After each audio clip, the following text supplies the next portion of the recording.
Hello and welcome back to Let's Play Wrath of the Righteous with me, Bring It On. So the Commander's Banner buff. Vicinity of the Sword of Valor grants the Commander fast healing equal to twice their mythic rank. Okay.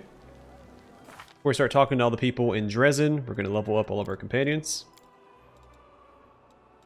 We'll save Arushalae for last, since we have to go over her class.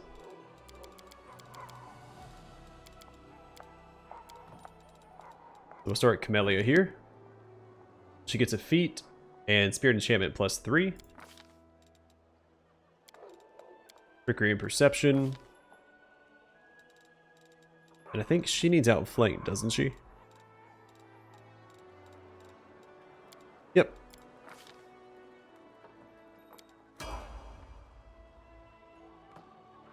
Alright, next she gets a Hex. Keep stacking Trickery and Perception on her.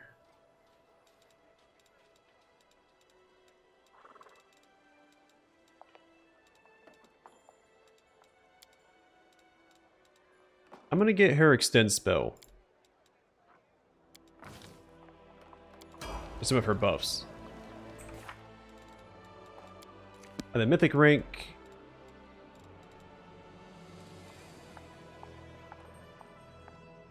Thundering Blows for her as well, since it's not dependent on strength like, well, that's a feat, it's not an ability anyway.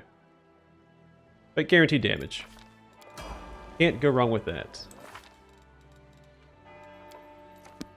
Alright, Ember gets a feat. Knowledge Arcana, Lore Religion, and use Magic Device. And Persuasion, I guess.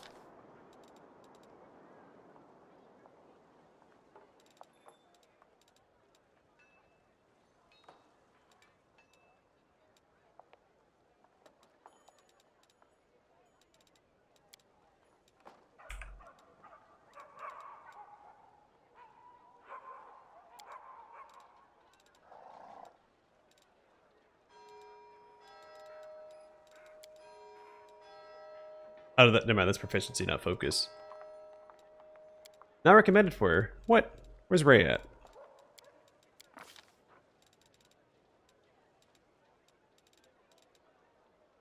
We're gonna have blindness here. Heroism is a fantastic spell, one I haven't used, I don't think, at all, besides the cloak that gives it to you. I think Lan has it equipped currently.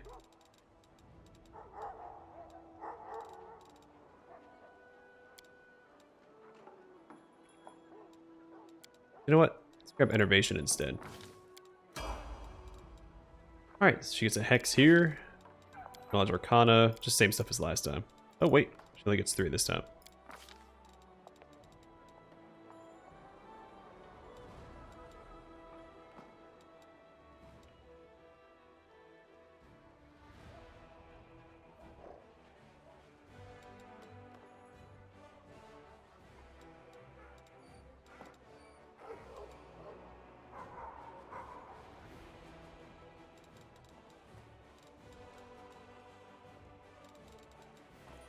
I think I'll get Ward here. I could give her Ice Plant. Let's go do that. No, let's get Ward. Racking Ray. And done. Alright, Mythic levels for her. We'll get her the next Abundant Casting.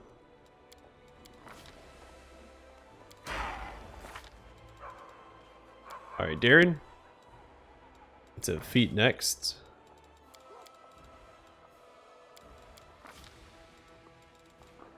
Which will just be...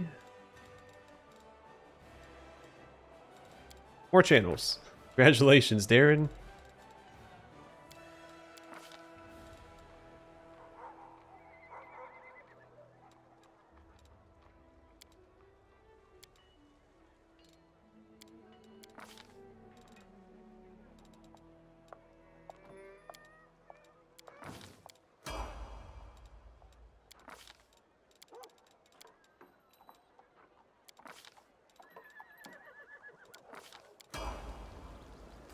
Alright, Mythic levels for him. What does he get?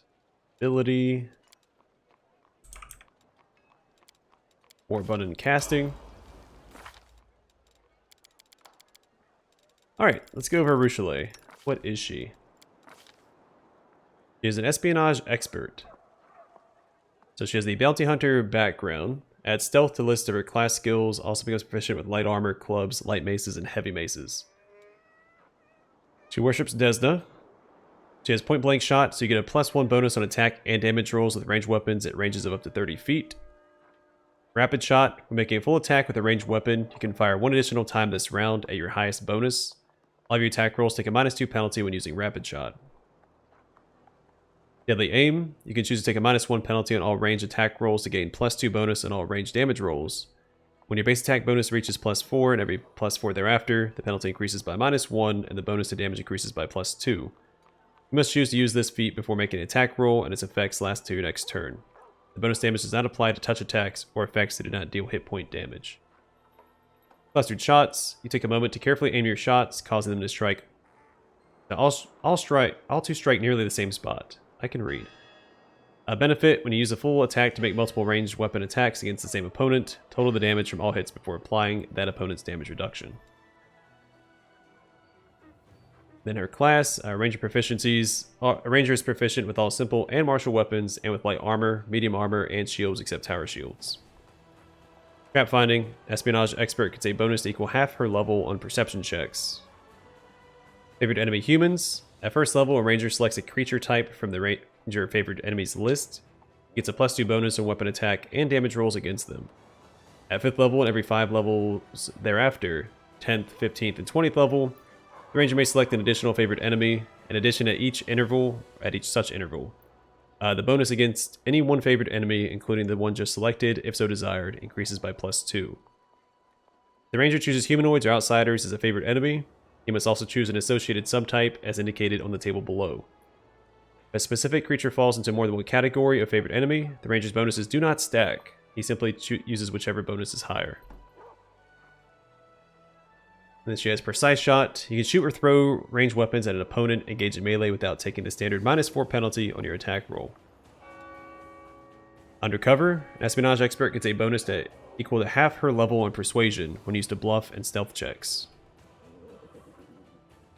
Ranger's bond. Ranger forms a bond with his companions. This bond allows him to spend a move action to grant half his favorite enemy bonus against a single target of the appropriate type to all allies within 30 feet who can see or hear him. This bonus lasts for a number of rounds equal to the ranger's wisdom modifier, minimum of 1. This bonus does not stack with any favorite enemy bonuses possessed by his allies. They use whichever bonus is higher. Espionage expert magic. While usually rangers use their wisdom to cast divine spells, espionage experts use their power of personality. The main casting ability for the espionage expert is charisma. Then she has favorite enemy, demons of magic. She gets a +2 against demons of magic, which include Dretch, Uliadru, and Succubi. And more demons of magic, same types. Then she has mini shot. When making a full attack with a bow, your first attack fires 2 arrows. The attack hits, both arrows hit. Apply precision-based damage, such as sneak attack and critical hit damage, only once for this attack.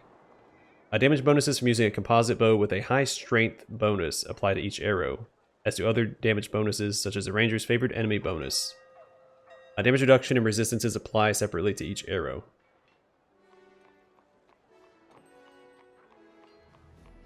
So she's a little interesting in that she doesn't have a very high strength, so a compound bow is not going to be great on her.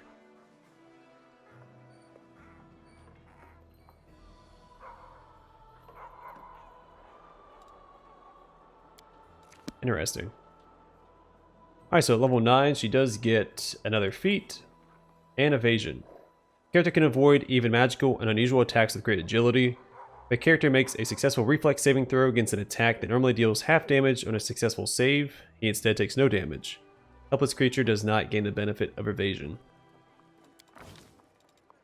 Alright, so mobility, trickery, stealth, knowledge arcana, perception, I guess persuasion. So she's also a good substitute for Camellia. In fact, she's competitive with Camellia. They both have 18.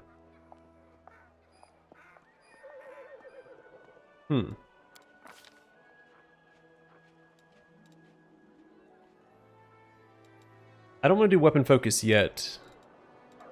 I mean, you should probably go longbow as well. I can find a decent longbow that's not a compound, because she doesn't need to use a compound. Plus, Land's going to use all the good compound longbows regardless. That's interesting. I will just do Hammer the Gap for now. So you repeatedly strike the same location, causing increasing amounts of damage. When you make a full attack, each consecutive hit against the same opponent deals extra damage equal to the number of previous consecutive hits you have made against that opponent this turn. This damage is multiplied on a critical hit. Alright, so we get to pick more favorite enemies here, and a combat style feat. So second level, a ranger must select one combat style to pursue. The ranger's expertise manifests in the form of bonus feats at 2nd, 6th, 10th, 14th, and 18th level. He can choose feats from his selected combat style even if he does not have the normal prerequisites. Alright, same stuff here. Boop, boop. And archery, of course. Probably go ahead and grab improved critical here. Well, then we gotta commit to a weapon. You know what, let's get improved precise shot instead. Your range attacks ignore anything but total concealment and cover. Your range attacks ignore the mischance granted to targets by anything less than total concealment. Total concealment provides their normal benefits against your range attacks. Favorite enemies, I'm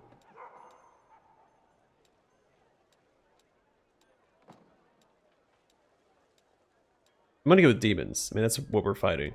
Well, actually, outsiders might be worthwhile too. But a lot of outsiders, we fight a lot of demons. Not a lot of demons of strength. A lot of demons of slaughter. And a ton of outsiders. That's a tough one. I'm gonna go with outsiders, because outsiders tend to be the stronger enemies that we fight. Go ahead and stack that there.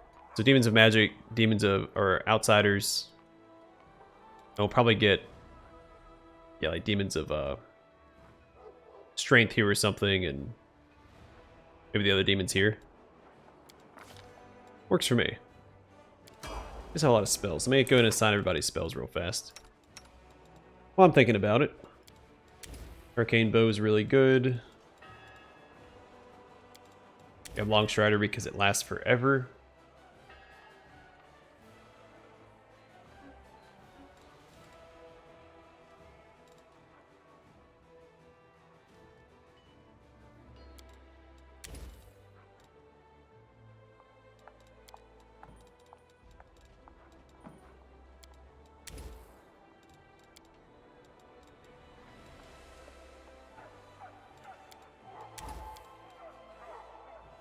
I'll get Embark skin here. And for this, what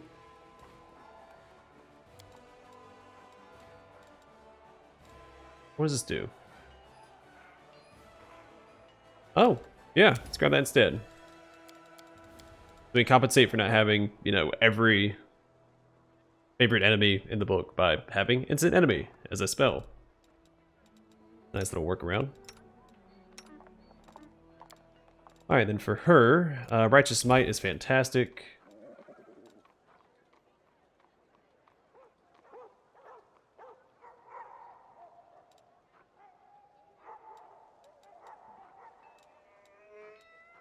I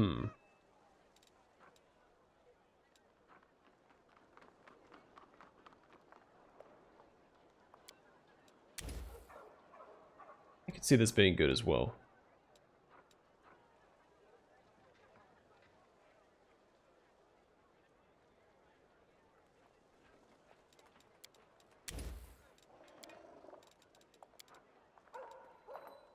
More stone skin, of course. Can't go wrong with stone skin. Let's put aid here. Don't need as many bark skins. We'll keep one on her for herself. Everything else will be aid, I think.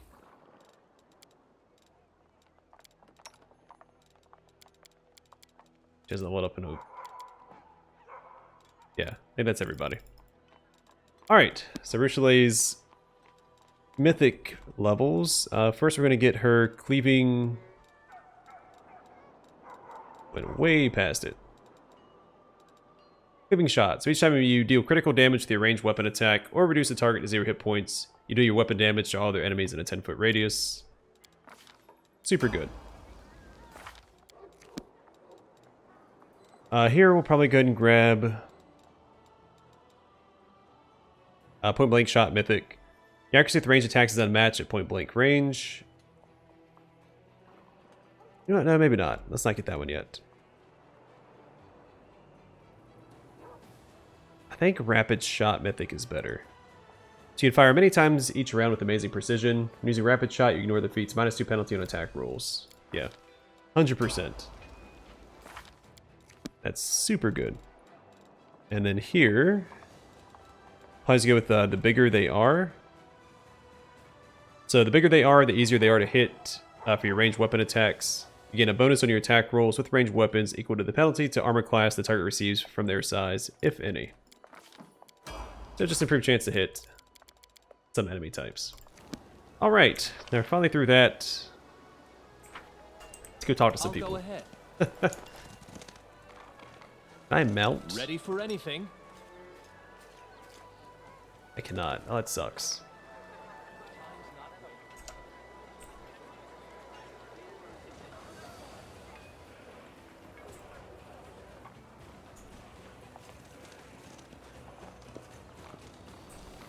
I know the way.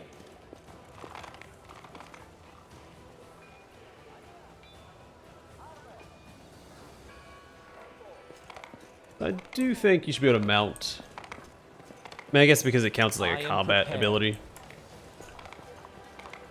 I do wish you could mount while inside camps and stuff, so you move a little faster.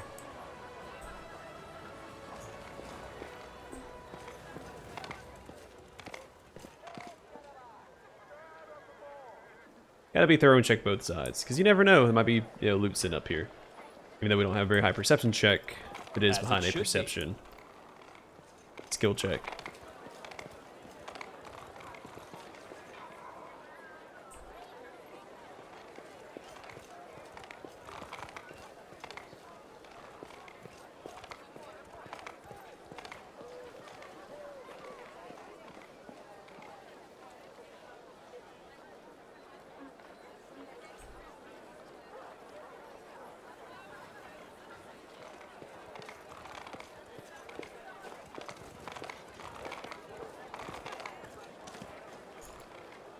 Alright, nothing of note up there.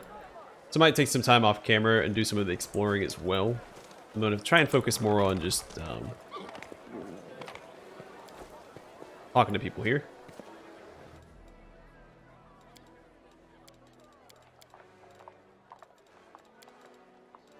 Alright, I'm not going to sell everything to this trader because this is not going to be my go-to trader. This ring grants the wearer a +5 competence bonus on persuasion checks and grants their companions a +1 morale bonus on all skill checks. Glass Amulet of Clarity. This amulet adds a +2 to the DC for all saving throws against mind-affecting abilities used by the wielder. It also grants a +4 morale bonus on saving throws against mind-affecting and compulsion effects.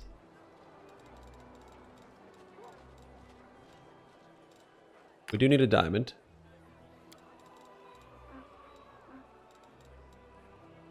Goggles of Pure Sight. These goggles allow the wearer to take 20 on the next dispel magic attempt once per day. They also grant a +1 bonus to caster level checks made to overcome spell resistance. I think the rest of this is I sold to them, so I think I might grab this. Seems pretty good. And I failed a skill check by 1 on more than 1 occasion, so never be too careful. I know the way. Are they marked on the map? They are. Be an Arcane Weaver across the street.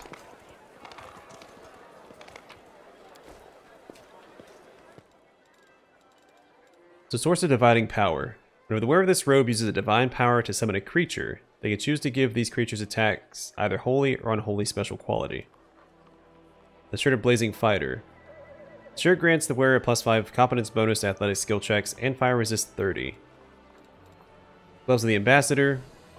These gloves grant the wearer +5 competence bonus to knowledge world, a +5 competence bonus to persuasion skill checks, and a +2 enhancement bonus to charisma.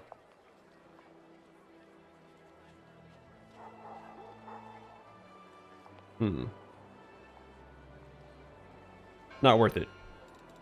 I was comparing it to my current gloves. My current gloves give me, I think, a +2 damage bonus. And I'm all about the damage. Alright, skin leather cloak. Whenever the wearer lands a hit on an enemy first time in a round, the enemy must pass a fortitude saving throw or be partially skinned. Those who fail the save become staggered and take 2 points of constitution drain per round for 1 to 4 rounds.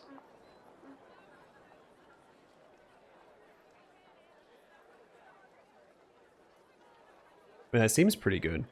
We're gonna grab this for sure. That'll be really good on land. Celestial Protection. This cloak grants the wearer a +5 resistance bonus on saving throws against demon and a +5 competence bonus on lore religion skill checks.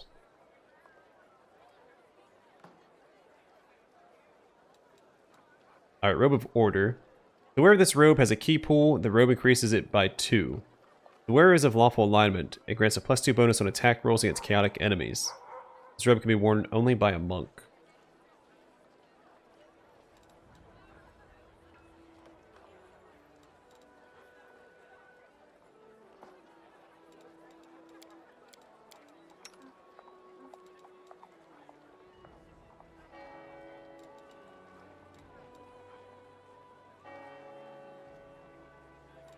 +2.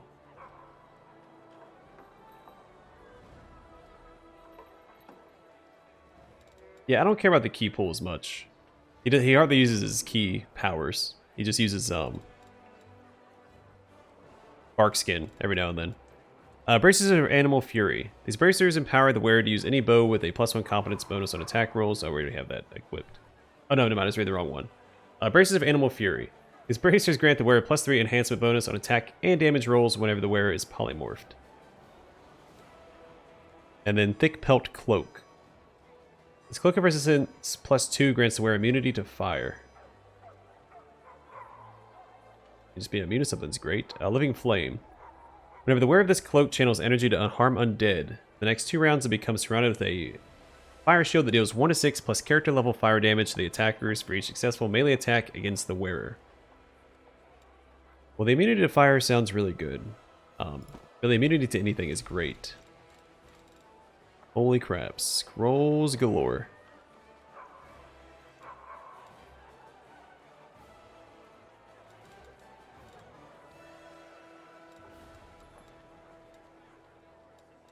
Some wands. Do they have any rods?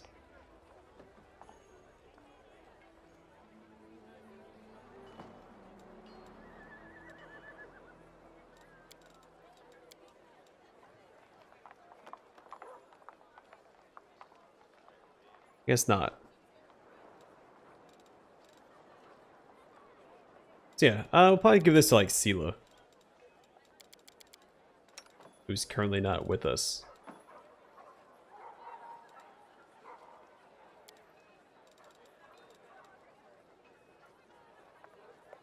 Alright. Speaking of, we need to equip a couple of things. We did get...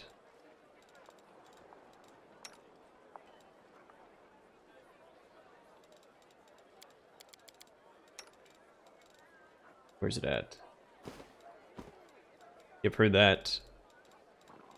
Social, you get the +3 that we got from the Queen.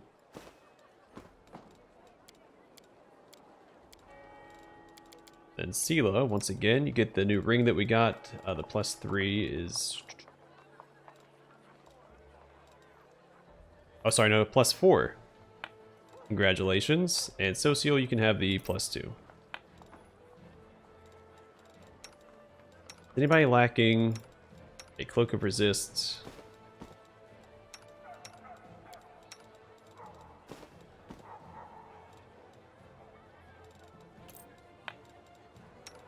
Alright, they're not very well equipped, but they're not unequipped, so that's something. Keep them somewhat in the running.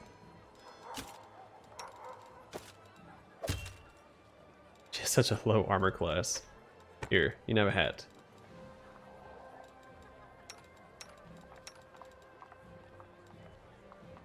Alright, it's a start. So let's keep going. We have people to talk to. Don't really have time to dilly-daddle. Alright, so we have a house we can go inside of, and As it loot. should be.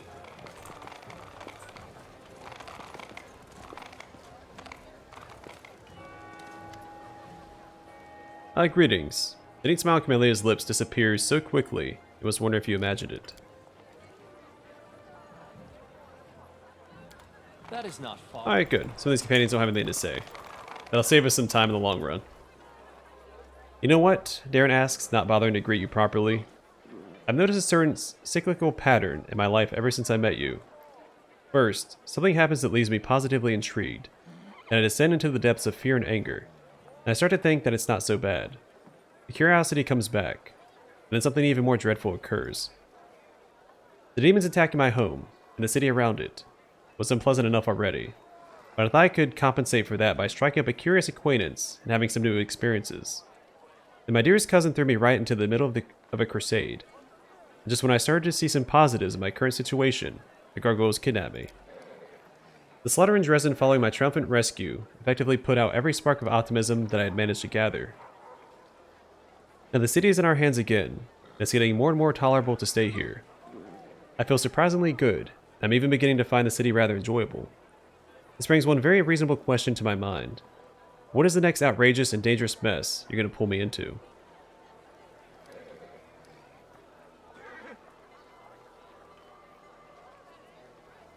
Was that an overly verbose and oblique attempt to thank me and impart just how much you enjoyed Drezen? Darren chuckled softly. You really think someone like me is capable of experiencing such virtuous feelings as gratitude and affection? Most certainly not. Your intuition betrays you. I was just mocking you. There were definitely some sharp insults hidden under all those florid turns of phrase.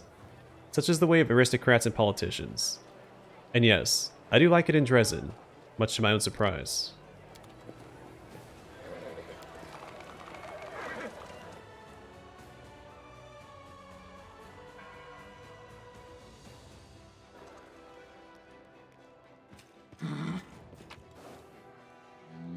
Prodigal Sons.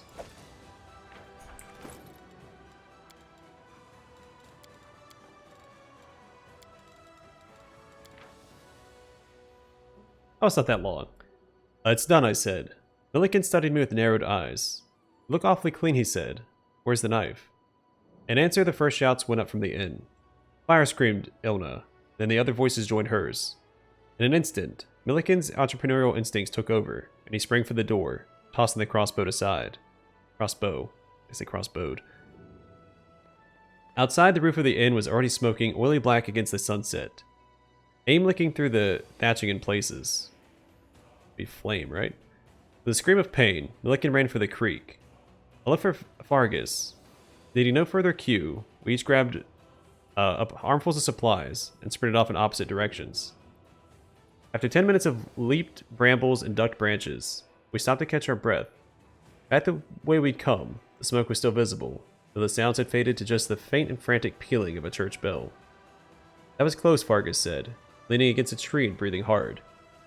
Agreed, I puffed, staring down at the cloak full of bread that now made up our sole possessions, and the sound of the bell reminded me of something. About what you said back there, I asked. You said Shaylin. I thought you were a priest of Desna. Fargus grunted. A man's faith is a personal thing, he said, tying up the cloak. Now shut up and keep running. And we did. I feel like I just got thrown into the middle of a story that I know nothing about. I'll go ahead.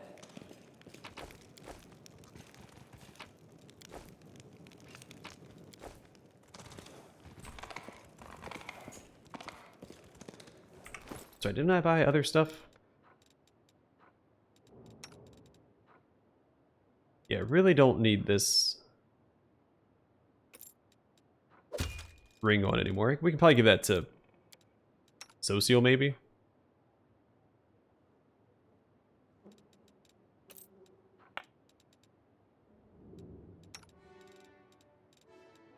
As far as immunity to bleed is concerned, I guess it doesn't really matter, does it?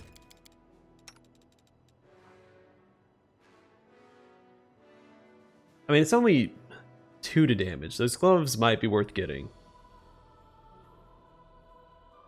Because I can replace this with something else like this. We don't really get the gloves if we need them. You know what? If I find a better helmet for my main character, we're looking to get in the ambassador's gloves. That'll be my deciding factor.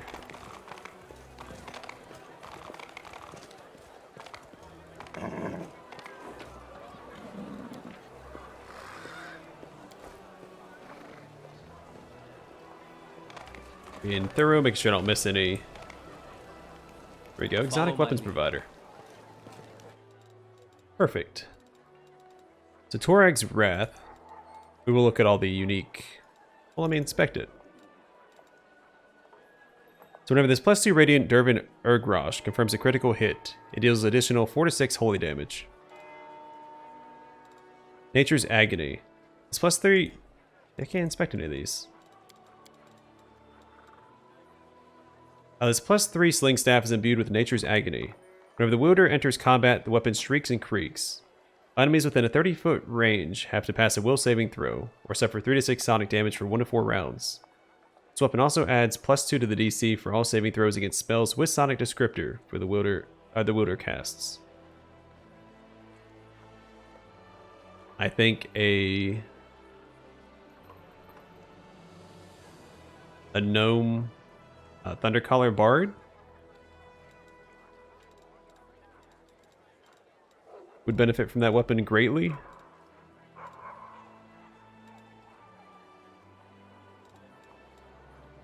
Mighty Blow of Good. This weapon is a +2 Evil Outsider Bane Falcard. The wielder of this weapon has a good alignment. This Falcard grants him a +3 bonus on damage rolls against non-good creatures and becomes good aligned.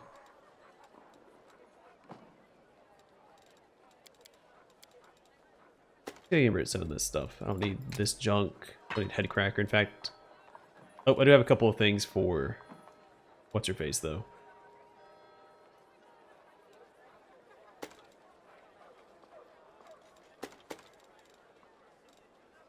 No, hold on. Let me just go through and equip everybody real fast while I'm thinking about it. So she gets this. Oh, nope, wrong one.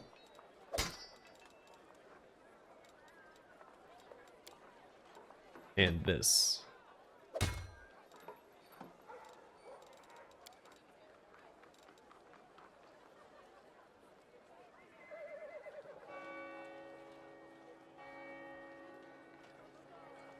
Yeah, that's right.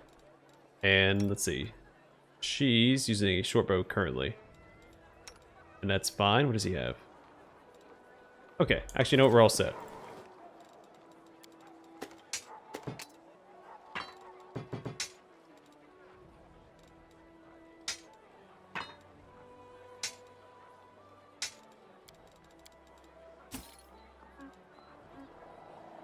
We can use a tower shield anyway, so we don't need that. Don't need that. Alright.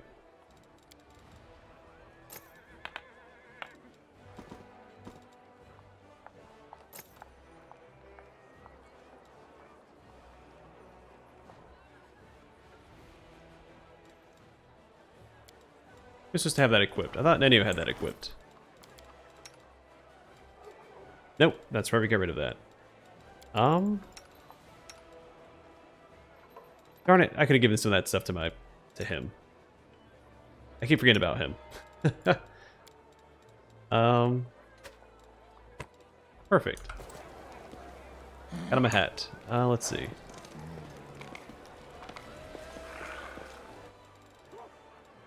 Alright, so the Dissector. This +3 Bardage deals additional 2 to 6 slashing damage on hit against bleeding or helpless enemies. Touch of Flaw. Whenever this +3 battle axe lands a hit on an enemy, the enemy must pass a reflex saving throw or suffer a -1 penalty to attack rolls until the end of combat. This penalty stacks up to -5. Call of Ocean. This +3 Trident grants the wielder an ability to summon a large water elemental once per day as an 11th level druid.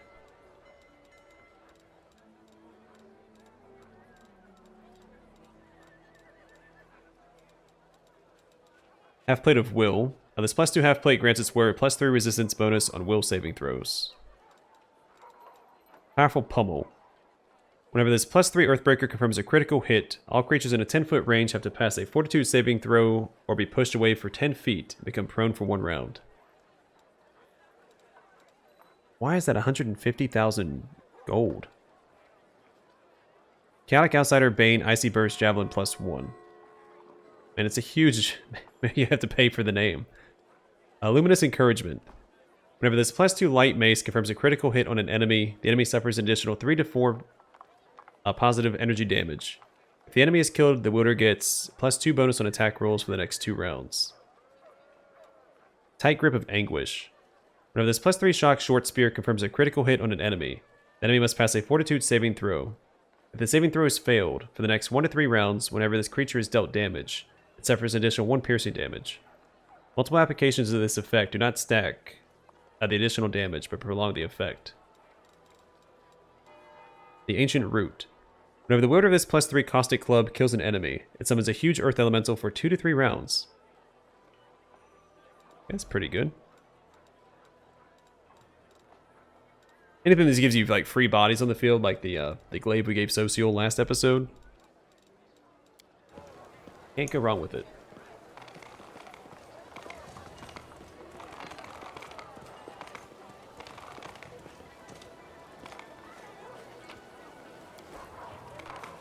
Especially if you're playing turn-based, we have a little bit more control over who kills what.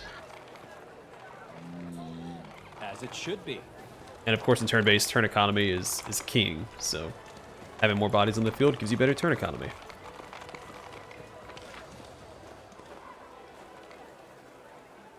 I didn't see Wilser Garms over here. You know what to do.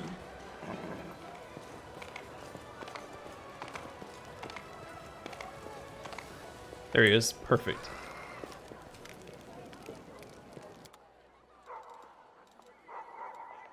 Alright, he's got new stuff. Gleaming Banded Armor. This +3 Banded Armor grants wearer fire resistance 30, immunity to sleep, electricity, and paralysis. Again, ton of immunities. You can't go wrong with that. I'm probably going to give this to Sela.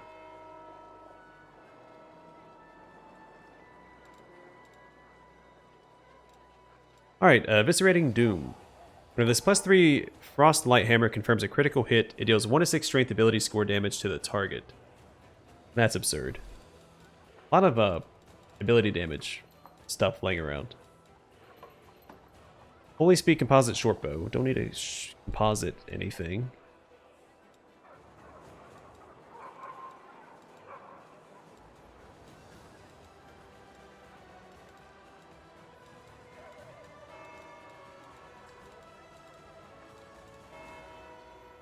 Heavy Shield of Innate Trust. This +3 Heavy Shield grants the wearer +3 bonus to CMD. Or CMB, not D. Quiver of Sacred Vengeance. The owner of this quiver can use it to shoot 30 units of ammunition. The ammunition hits first enemy as well as 2 additional enemies, each of which must be within 15 feet of the primary target. It deals additional 1 to 6 points of holy damage. A Belt of Mighty Constitution +6. I don't think anybody really needs that. If I had like a barbarian or somebody, I would get that. Furyborn Child. While this +3 Furyborn Scimitar is wielded by a character who has an animal companion, the attacks of the animal companion also gains the Furyborn special quality. Which is what? Can't inspect it. Bag of Holding, obviously going to buy that. Double Jeopardy. Whenever the wielder of this +2 Great Club lands a hit against a new target with it for the first time, the next successful attack against the same target deals additional 2 to 6 damage. Okay, that's pretty good. Painful Remorse. When the wielder of this +2 spiked heavy shield uses it for a shield bash, it behaves like a vicious weapon, dealing an extra 2 to 6 points of damage to the opponent and 1 to 6 points of damage to the wielder.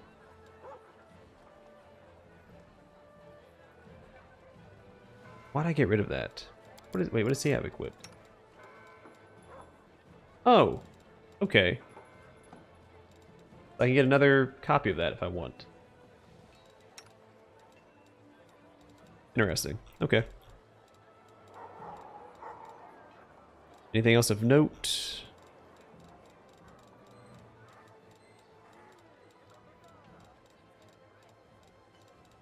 I should probably see what Arushalae has equipped.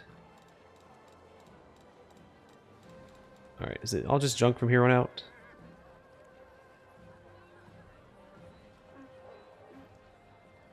Blade of Order. Whenever the wielder of this +2 scimitar lands a hit with it on a chaotic evil creature, it applies a -1 penalty to that creature's damage rolls until the end of combat. This penalty stacks up to -5. The racking point we have equipped currently, right? The Black Dragon's Fang might be worth replacing whatever Sela currently has equipped.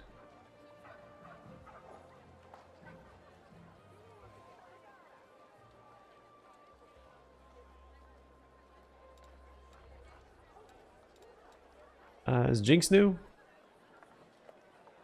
No. Yeah, I think all this stuff is old news, right?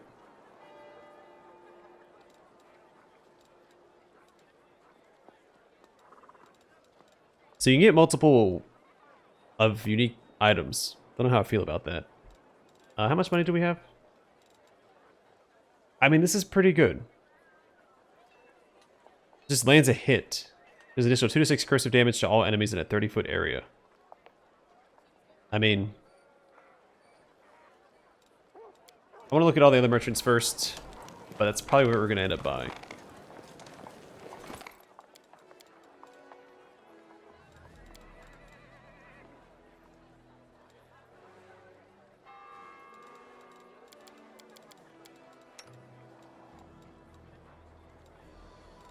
Oh yeah, we need to bring her back. We bought a diamond, but we can't cast Raise Dead. The spell. If we had a scroll, we could. Alright, I think we'll start at this end. And work our way south. And up and around. Save Arushalae for last, because she's the only companion that we have a lot to say to or talk about.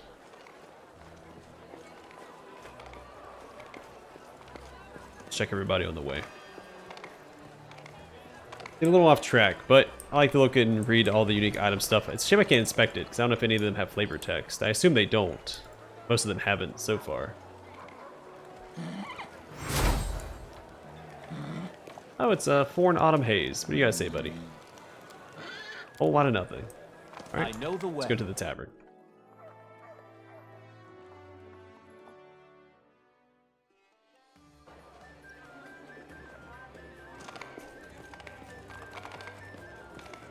Fire the tavern keeper.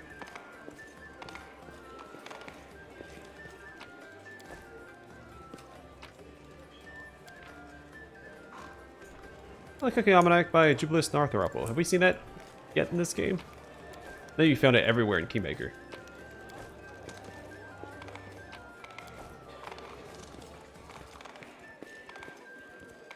Oh, there are a ton of NPCs in here. So there's Grebor. We need to speak to him for a quest. I guess we gotta talk to him. Also, Follow my lead. I forgot all about Woljif. Been missing for a little while, hasn't he? The boy sitting on the counter looks about 18. He salutes you with dignity, though his eyes scarcely rise from the tavern's ledger. The Knight Commander of my establishment. What an honor. My name is Phi Kido, or Kaido. I'm the owner of the Half Measure. How should I address you? That's because some don't like undue familiarity, while others scoff at the tediousness of ceremony and titles. You may call me by my name. Deal. I know your name, of course. Who in Drezen doesn't? So what can I do for you? Wine, a meal, or heart-to-heart talk? That's what you have on offer. Goggles and Malakio. These goggles grant the wearer +10 competence bonus on perception checks. Whenever the wearer confirms a critical hit with any bow, the target becomes disoriented for 1 to 4 rounds, suffering a -4 circumstance penalty to initiative checks, attack rolls, athletics, and perception checks. I mean, we're going to buy that for what's his face. What does he currently have equipped on his head? Oh yeah, this is far better. Here, I'll trade you. Mulled wine, we'll grab that as well. Can't hurt.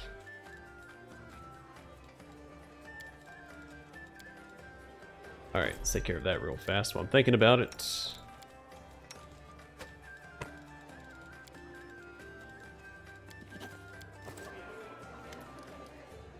Fi is sitting on the counter, swinging his legs.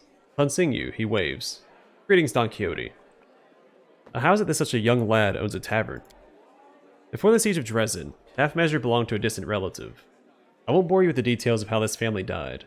Just 3 words. Demon worshippers and sacrifice should be enough.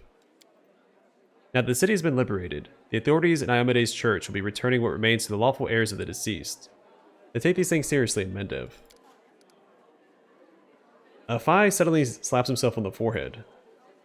We started talking about the inn, and I remembered. I want to thank you personally for defeating the demon in this very tavern when the city was liberated. Without you, who knows how many glasses he would have smashed before the Crusaders got to him. So please accept my thanks from the bottom of my heart. It'd be cool if we gave you something unique for defeating the demon in here.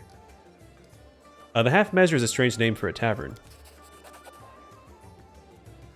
Oh, that's a family story. It's not for the faint-hearted. You're not one of those, are you? One day, before the Wardstones were erected, a peasant family got lost on the way to the fair, and ended up near the borders of the World Wound.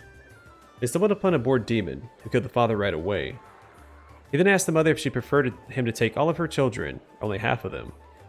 The sobbing woman looked at her 3 darlings and said, half. The demon promptly cut the arms and legs off of all 3 children and said, I guess that's even, and disappeared. People across Drezen heard this story, after the family found shelter at the local temple of Iomade. For many years, they saved up for a regeneration spell, so the children could be made whole again. They eventually scraped together enough for just 1 scroll, decided to give the youngest child a second chance at life. He soon became the tavern's first owner, and called it the Half Measure in memory of his family and the terrible incident with the demon.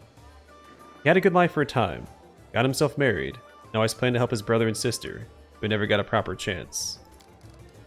The demons had Drezen surrounded. 4 cripples tried to run for their lives, but they died on the spot. The brother and his wife died a little later, at the hands of deserters. There are rumors that the same demon that butchered the family came to Drezen, made a den of the Half Measure. If that's true, I guess he got what he deserved when he freed the city. That's the story. Fi shrugs pensively. Why do you like sitting on the counter? 2 reasons, Fi says seriously. Drezen isn't the biggest city, but it still has a few taverns and pubs.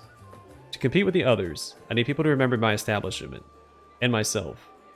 That's the first reason. The tavern keeper who sits on the counter definitely sticks out from the others who prefer to stand behind their bars, all dignified. Believe me, not the first one to ask. Sooner or later, every customer does. The second reason is the place's atmosphere. People should feel relaxed here. Life near the World Wound is hard enough. Folks don't go to taverns looking to cause each other more trouble. So I allow certain liberties, myself included. I'm even thinking of hosting an invigorating brawl here on the 5th of every month. I'll let my favorite customers break glasses and swing on the chandelier. What's the feeling here in the city? I can only tell you about my customers. They're mostly working folks, the ones who are rebuilding what's been destroyed, along with soldiers and some merchants. Overall, spirits are high as they can be in Mendev, nation of rattling sabers and fluttering banners. Everyone loves it when the demons get their horns, tails, and other parts handed to them. They've already forgotten that we nearly lost Canabras. War is like that. People live for one day, and that day is tomorrow, not yesterday. You've been a source of joy and inspiration for everyone as well. A simple lad leading the fight against the demons, and defeating them, and running rings round all the arrogant Queen's knights. Haha, people like stories like that. What makes you think I'm a simple lad? If you're a foreign prince in disguise, drop me a hint or 2, will you? That'll give me time to work out my bowing and scraping, when you finally decide to reveal your true identity to the world. What do your customers say about my new powers?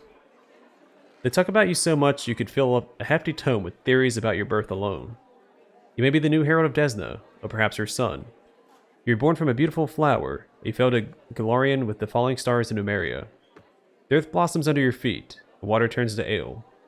Incidentally, this last one is true. Please don't perform that miracle too often, or you drive down my prices. Forgive me, your little dragon has caused a stir among the townsfolk. She pokes her nose in everywhere. I recently found her in a pickle barrel. She scolded me for keeping yucky things in the basement instead of goodies. But I don't mind. Small, relatively harmless dragons do attract customers, and they cause a not excessive amount of damage. I have to go, so long. Come again, you'll always be welcome here. Fi nods and immerses himself in his calculations once more.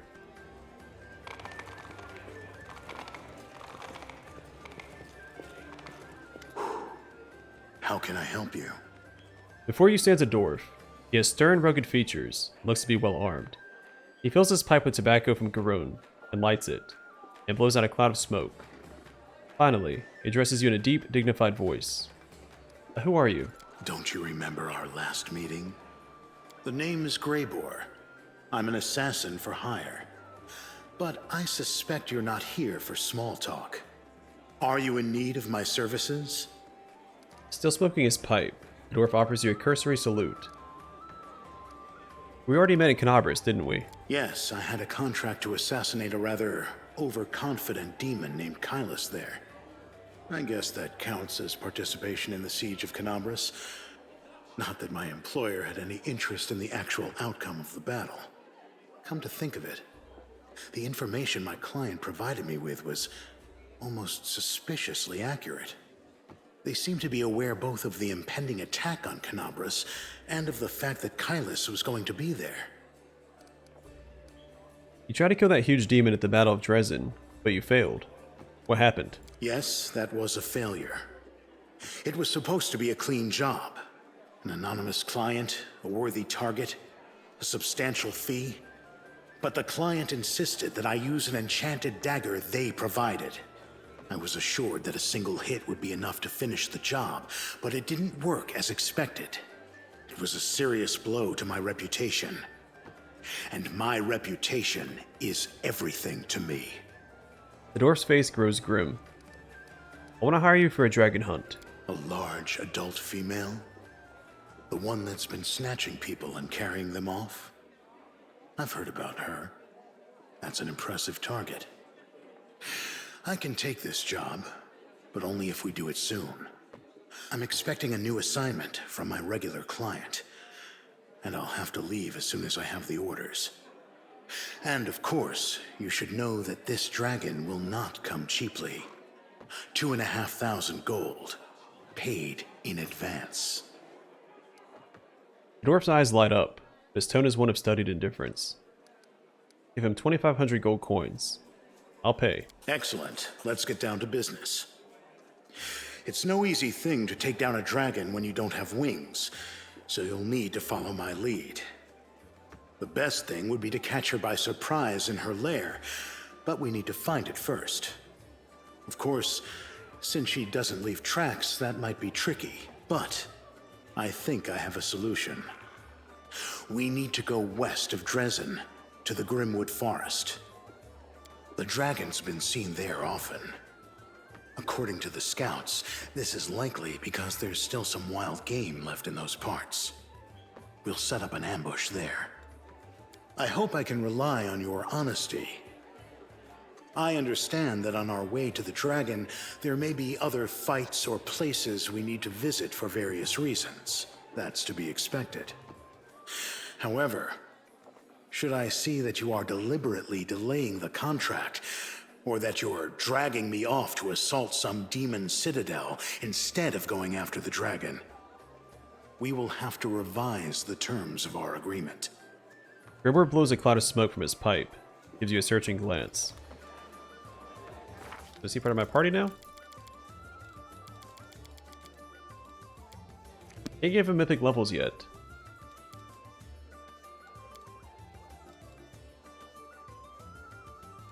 He's a slayer. Alright, so basic. Your usual exemplar of your race. Way to go, Grebor. So he's got the mercenary background, adds knowledge world to the list of their skill checks, or class skills, and becomes proficient with light armor, spears, long spears, and javelins. Worships Norgrebor. Two-weapon fighting. So your penalties on attack rolls for fighting with two weapons are reduced. The penalty for your primary hand lessens by 2, and one of your offhand lessens by 6. You wield a second weapon in your offhand... Oh, no, man. Don't need to read the normal effect. Weapon focused Dwarven War Axe. Okay. I guess the benefit, you gain a +1 bonus on all attack rolls you make using the selected weapon. Accomplished Sneak Attacker. Your sneak attack damage increases by 1 to 6. Your number of sneak attack dice cannot exceed half your character level. Rounded up. Hammer the Gap. You repeatedly strike the same location, causing increasing amounts of damage. We just read this for Arushalae. I don't think I need to read it again. Power attack. You choose to take a -1 penalty on all melee attack rolls and combat maneuver checks to gain a +2 bonus on all melee damage rolls. We've read this several times. I don't think we need to read this again.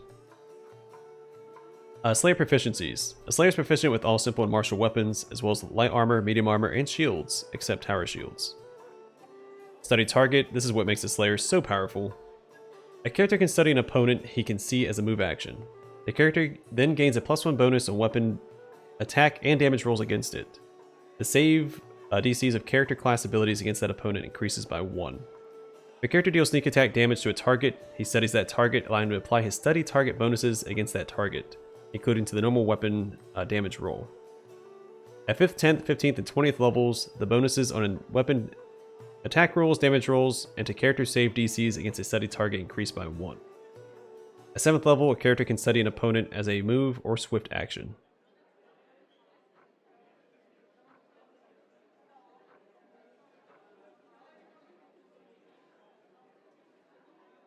Alright, double slice. Your offhand weapon while dual wielding strikes with greater power.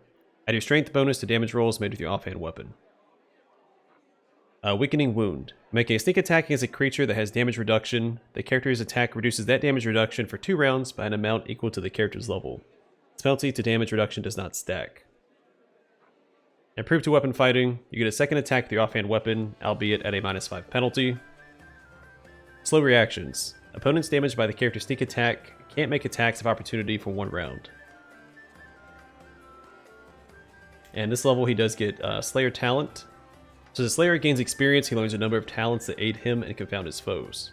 Starting at 2nd level and every 2 levels thereafter, a Slayer gains 1 Slayer talent. A Slayer can take rogue talents as Slayer talents, counting his Slayer level as rogue level. At 2nd level, the Slayer can select a ranger combat style such as archery or 2-weapon combat, and gains a combat feat from the first feat list of that style. He can choose feats from his selected combat style even if he does not have the normal prerequisites. After 6th level, he may select this talent again and add the 6th level ranger combat feats from his chosen style to the list. After 10th level, he may select this talent again and add the 10th level ranger combat feats from his chosen style to the list. Another upgrade to his study target. So he gets the, +3 to everything here. Then he also can cast it swiftly at level 7. Then advanced talents. After 10th level, a character can choose one of the advanced rogue talents in place of a rogue talent. Alright, so athletics, mobility, and I'll give him stealth. Why not?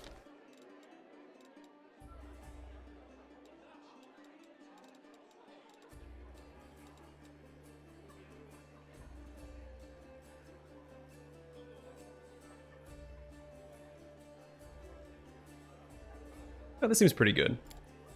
So the character can make an attack of opportunity against an opponent who has just been struck for damage in melee by another character. Doesn't require it to be a crit or anything like that, like the Gendarme's ability. It's just if they get hit by a melee attack, he gets an extra attack that round. This attack counts as an attack of opportunity for that round and can't be used more than once per round. Either way, a guaranteed attack of opportunity. Can't go wrong with that. Oh yeah, I didn't look at their equipment. You can't wear heavy armor, that's disappointing. Overwar X +3 and Crushing Cold. When this +3 Adamantine Frost hand axe confirms a critical hit, it casts Cone of Cold spell as an 11th level wizard. Seems pretty good.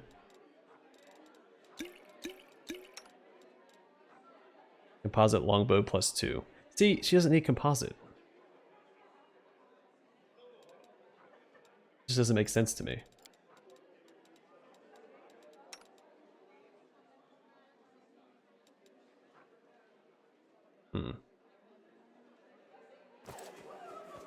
As it should be. Let's talk to Got him. a job for me, Commander? This dwarf never seems to part with his trusty pipe. He even talks with it still in his mouth, the stem of the pipe clenched firmly between his teeth. I have to go. Good luck. If you wish to make use of my services, I'll be here, but not for much longer. I am expecting new orders to arrive soon.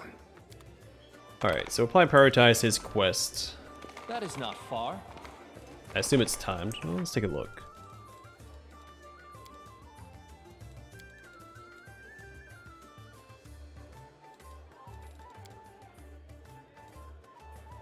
Or not? Where's it at?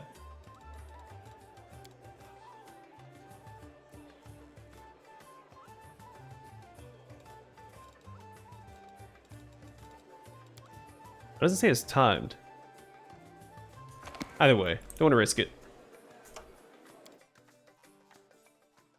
So when we leave Drezen, that'll be the first quest that we pursue, I think. In right here as well. One-eyed devil.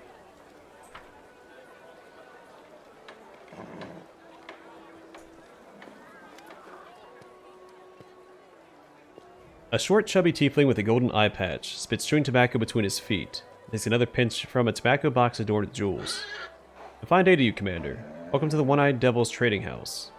His proud manner suggests that each word begins with a capital letter, perhaps even continues in capital letters as well. Show me your wares. Alright, more charisma. Might be worthwhile. Don't want to spend too much money though, because we do need potentially get that +3 longsword for Sela. Infiltrator's armor. This +2 leather armor grants a +5 competence bonus on stealth skill checks. Let's see, Holy Rapier. Alright, nothing super exciting there.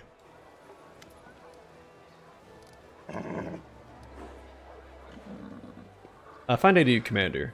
After greeting you loudly, Tiefling looks around cautiously and continues in a whisper. Tell me, is it true that Amadei herself made you her chosen one? Ask because there are rumors in the army, and I've been offered a tidy sum to procure a few of your nail clippings. Some believe they heal all disease. It's up to you, of course. If you want to make some money, what do you say? A trading house. It's just a shop. Ah, that depends. There was a time when I had nothing in my pockets but holes. Did I consider myself poor? No. I consider myself a rich man who was temporarily down on his luck. Optimism is important not only on the battlefield, Commander. You're the leader of a victorious army. They'll be chopping all the demons at mincemeat sooner or later. I'm the owner of a trade empire, which, as you see, is only starting to grow. How did a tiefling end up on the side of the Crusaders? The answer is simple. The simplest thing there is. This is a good world. I like living in it. Besides, it's the only one we've got. I'd love to know what's going on in the heads of the dimwits who are helping the demons destroy it. My best guess is that their horns grow inward, so there's no room for brains. I'm from Cheliax. Tieflings don't surprise anyone there. They don't like demons any more than we do here. And why should they? The gods went to all the trouble of creating this world. Even Lord Asmodeus and his devils helped with the construction. Now these freeloaders show up after all the hard work is done, just to gorge and break things. It doesn't matter who you pray to. If you want to live, it's your duty to help. Isn't that a risky name for a store for Crusaders?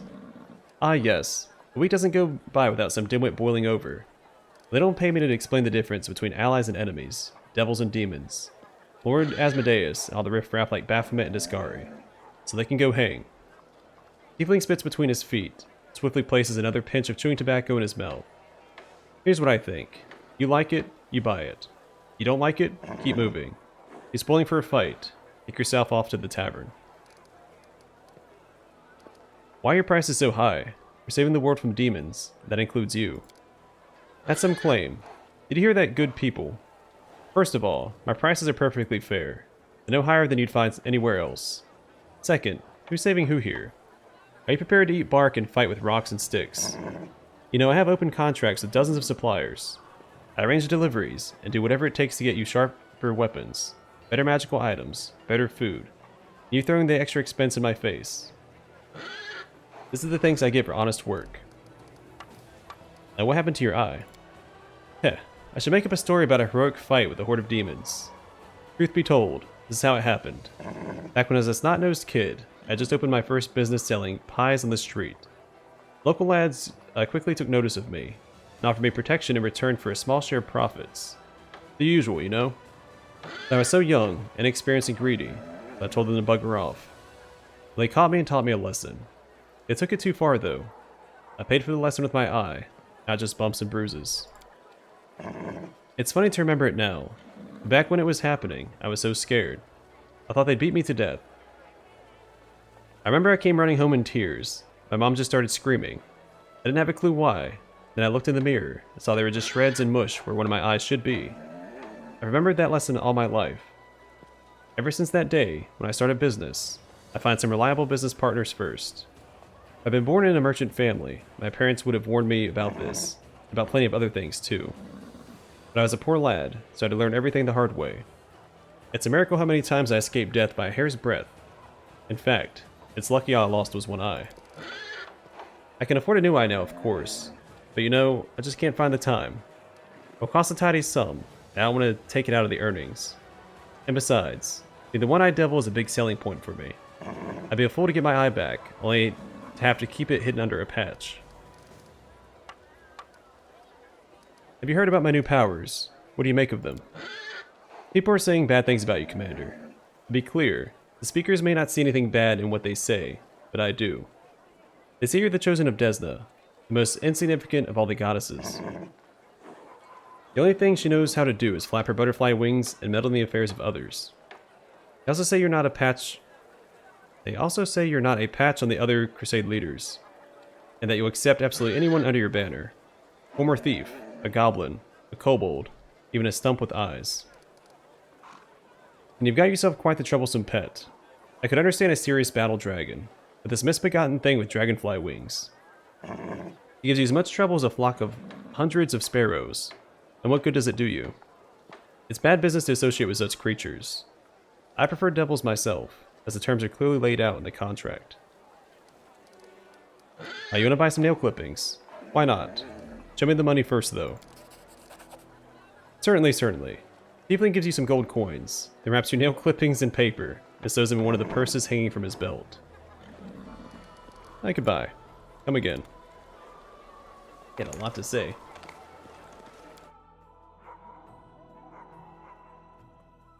I like the other merchants who don't talk as much.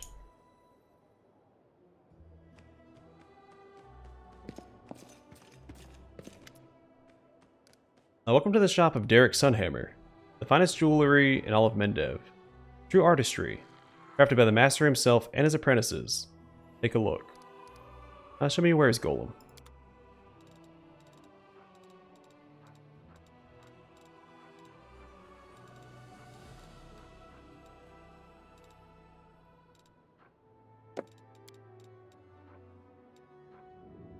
They're really impressive there. I assume he's going to show up at some point and we can speak to him. He keeps getting talked about. I'll go ahead.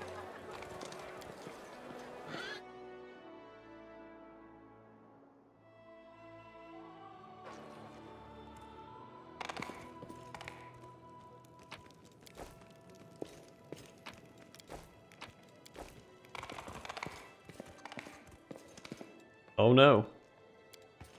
I break the lock at least.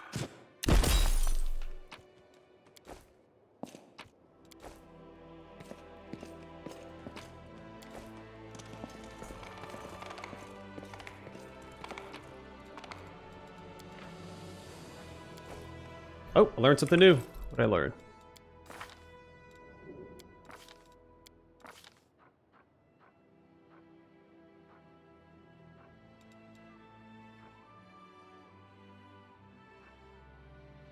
This book grants plus 10 hit points. Well, that's really good.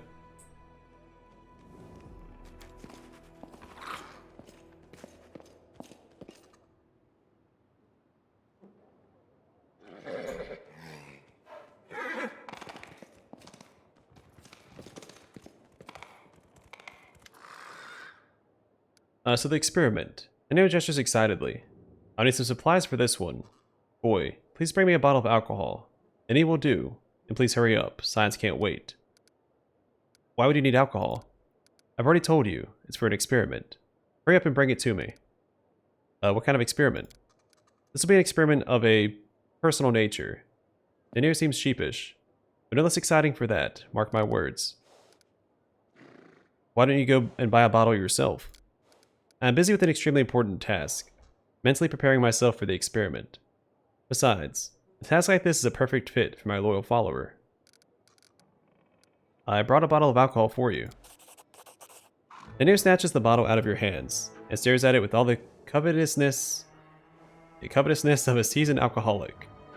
Here it is, my path to learning the true values of humanity from the perspective of the lowliest man on the street. She produces a corkscrew from her sleeve, looks at it in bafflement, then at the bottle, then at the corkscrew again. After which, she hands the bottle back to you. Open it.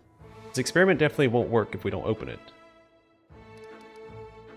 Do you always carry a corkscrew up your sleeve? I'll be preposterous, but I'm always meticulous when it comes to preparing for my experiments. I plan for every eventuality. Nenio sighs. Alright, I admit it. That's not true. But I have truly prepared for this particular experiment. What is this experiment going to be about? I'm taking a huge risk with this experiment. I'm putting my reputation, my good name, and even my future on the line. With the help of this bottle, I'll lower myself to the level of the average man on the street. I'll try to understand the mentality of someone wholly devoid of intelligence. You surely know, maybe even from personal experience, that alcohol dampens mental activity and is a catalyst for stupidity. With a brain like mine, alcohol is the only way to find out how it feels to be an idiot. You're talking as if you've never tried alcohol before. I haven't. I never saw the point of it. So you're asking me to be your drinking buddy? Not at all. I'll do the drinking alone. Your role in this experiment will include standing here, providing me with visible reaction to my inevitable temporary degradation. Uncork the bottle. Fine, let's get started. Well, let's begin. With the steely resolve of a warrior going to his last battle, Nenio takes a big gulp straight from the bottle. Eck. What? Ugh. That's disgusting. After she overcomes the urge to vomit, she looks at you with teary eyes. How do you all drink this? I am doing this for the sake of science. Another gulp. Oh. Ah. That should be enough. Ew. Now, am I stupid yet? Quick. Ask me about something smart. How many arcane schools are there? Poof. 8, of course. Transmutation, abjuration, enchantment, illusion, and so on. By the way, do you know that there is one more so-called universal or common pseudo-school, and the disputes about the status of this school are capable of turning a quiet old university professor to a growling, spitting barbarian. It appears I'm not drunk enough yet. Nenio takes another swig from the bottle. Right. It seems to be working. Now, I need to come up with an idea right now. I usually have a ton of ideas. Let's see now. Biscari and Baphomet. The Anti-Crusader Alliance is not effective enough. They need to unite their forces on the physical level. Baphomet needs to mount Biscari and ride him into battle. 2 in 1. Yes, the experiment was successful. I am definitely drunk. She takes another gulp from the bottle to further confirm her condition. So how does it feel to be drunk for the first time in your life, from a scientific point of view? Terrific. I've definitely become more stupid. More than that, I'm as dumb as a box of rocks, and right now I don't give a rat's butt about science.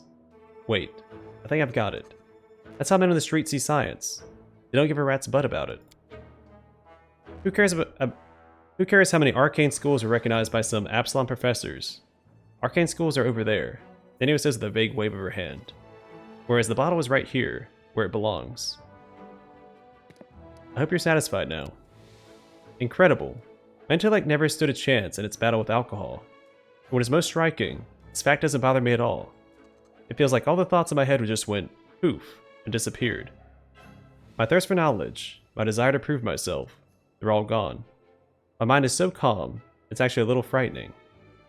I simply must describe this condition from my encyclopedia, but I'll get to that later. I just don't feel like it right now. You're not going to drink like a fish from now on, are you? What? Of course not. How could you think that about me? Me, the greatest scientist of modern times. Nenio stares at you blearily. Fine, maybe. A little bit. Sometimes. No more than once a year. Only if no one sees me. I've got a reputation to maintain. Congratulations, I guess. Now what?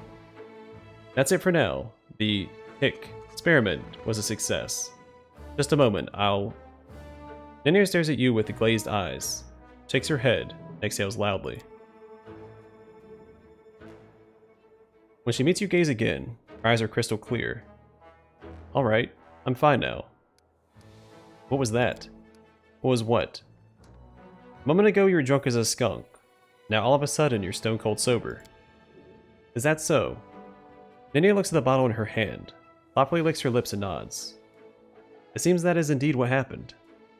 Clearly, I decided to forget the incident entirely. because I no longer need this information. What I need now is to write an article for the encyclopedia about the influence that alcohol has on an individual's mind. So you can simply forget you were drunk and sober up, just like that. I have simply blocked the deleterious effects of alcohol from my mind. To put it in basic terms, I just forgot I consumed alcohol. The mechanism is similar to the one that I use to get rid of irrelevant memories. It's not overly complicated. You know how to do it. Yeah, your abilities are just amazing. What? What were we talking about? Alright, happy I could help. On behalf of future generations, I formally thank you for your assistance in this momentous experiment. Now I have time to answer your questions. Come on, ask away.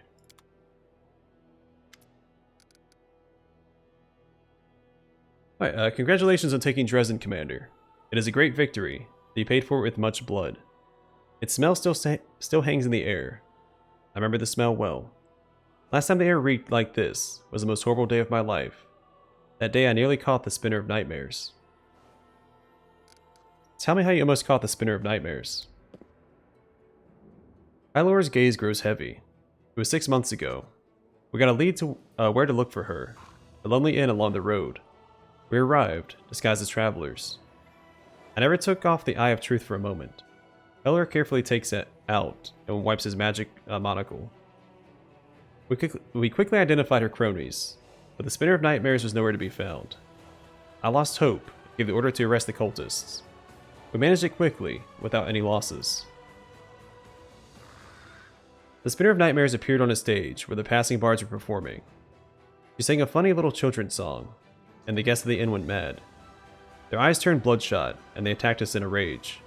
They grabbed whatever came to hand and tried to kill us. Stools, forks, their bare hands, even their teeth. We were forced to defend ourselves. When it was over, we were covered in blood. 31 butchered corpses lay at our feet. They wouldn't stop fighting, even after their guts were dragging across the floor. The air reeked of blood, guts, and shite. I was barely able to clamber out. My legs refused to walk across that slimy muck.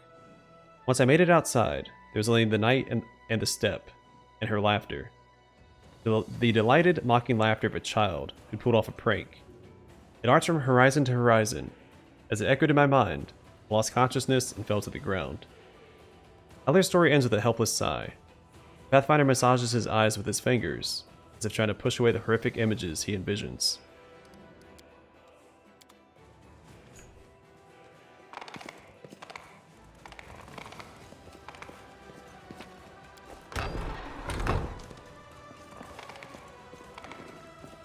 I know the way. I don't think it's possible for me to pass this, is it?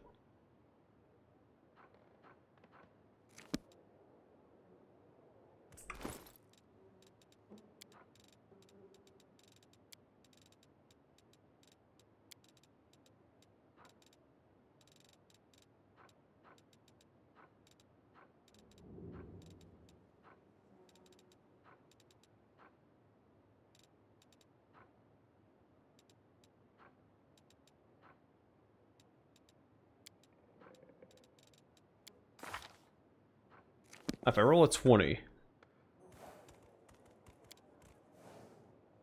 Oh, I succeeded. Oh, Lan did it for me. Never mind. One old killer told this my brothers and me on his deathbed. Then he died. No one knows but us.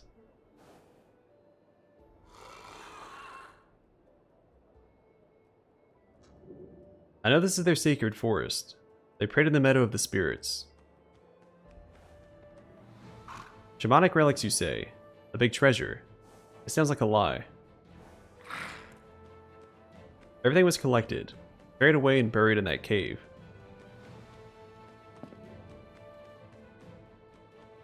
The scouts say a bear lives in those forests. A terrible one.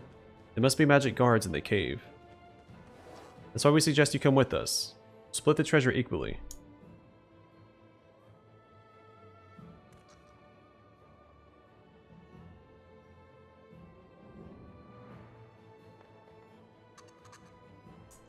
I think that's all they have to say.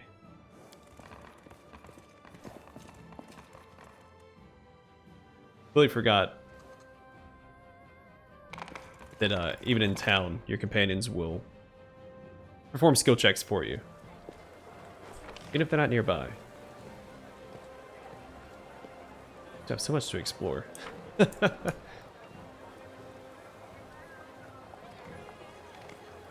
It's slow going, but... Alright, so we have anything to say? Follow my lead.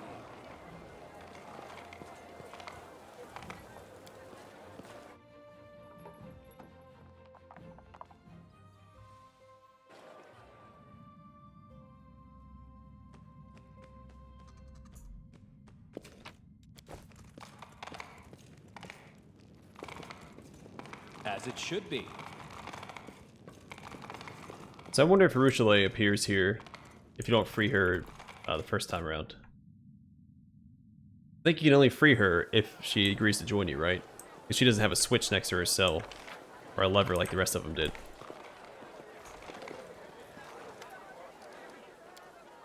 Wait, why's she's sobbing? Oh no, she's bobbing. Never mind.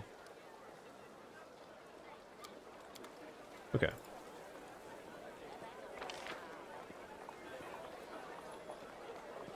Let's explore these houses down here first before we go talk to Arushalae.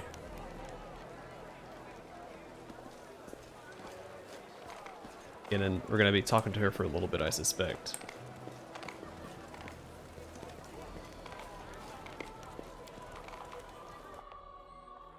I'm really glad they added the option to bash locks open. Especially for sequences like this where I have no chance of picking the lock. Ahead.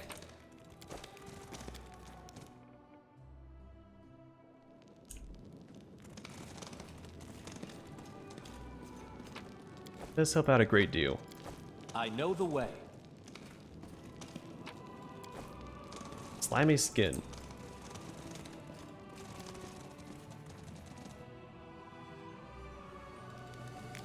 Nope, that was back down.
So I'm convinced there are perception checks that were failing or missing. Well, it's not saying we're failing any, so maybe not. Follow my lead.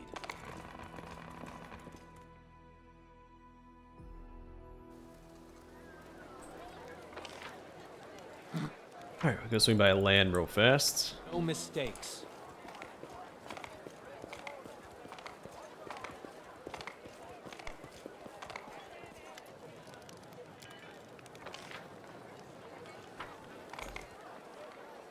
I do have barracks to check out. Let's go up here, I guess.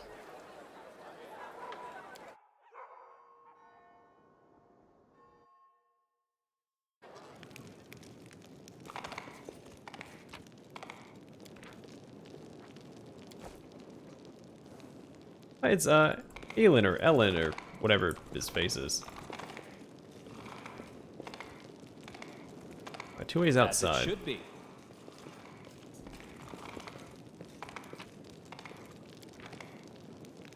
Alright, just learn something new from that as well. Let's see. Character, abilities.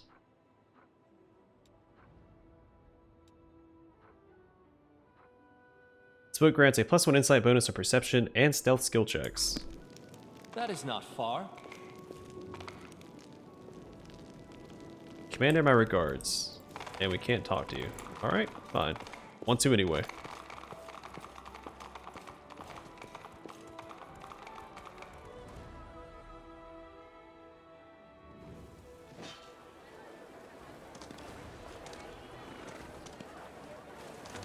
I'll go ahead. What is the point in coming up here?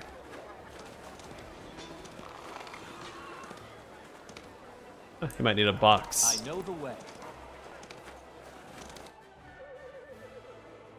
Just like Gimli at Helm's Deep.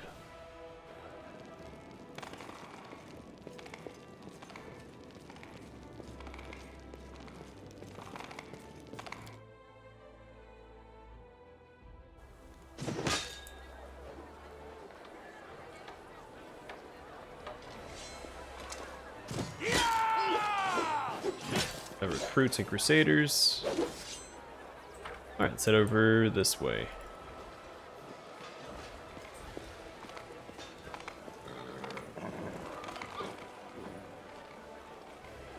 Follow my lead.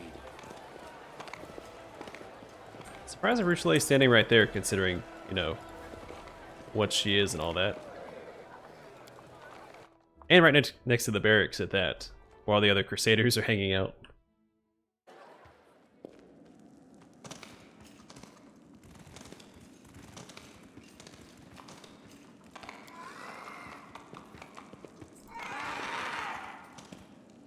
As it should be. Is that my dragon making that noise? It was terrifying. It didn't sound good at all. Oh, learned something new from this one too. What do we get?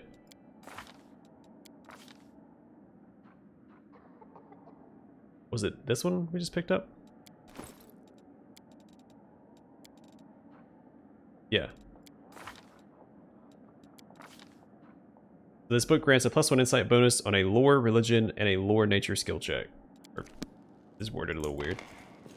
That is not far.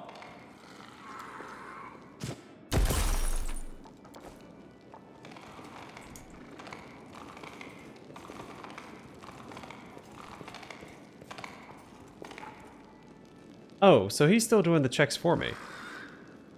Man, I can still lockpick these. Never mind. Got another, ability. What's this one called? Axe of Iamade.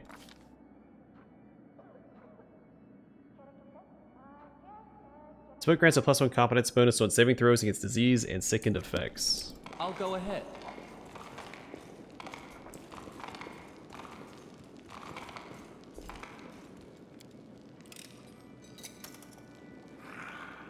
Yeah, so I can't do that. But land is still doing the checks for me when I break it open? I know the way. That's a little weird, right? Like, I have a companion bashing it open for me, but I can't have a companion take the lock for me.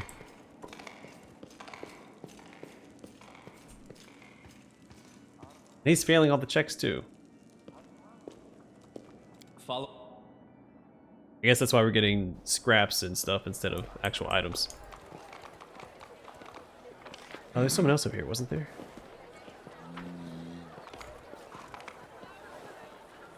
Oh, here we go. Arsino. Oh wait, she's from, Kingmaker. Woman in gold-embroidered cleric's robes, not grobes, greets you with a polite bow. Her eyes, the color of molten gold, gleam brightly in her dusky face. Greetings, Commander. My name is Arsino. I'm a messenger from the Temple of Abadar in Absalom.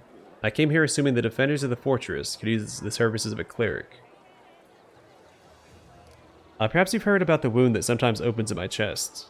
Are you familiar with this kind of ailment? Arsino quickly probes you with the skill of an experienced healer. The wound is right here, and then it disappeared, and reappeared. Amazing. No, this is the first time I've ever heard of such magic. What do you think it might be?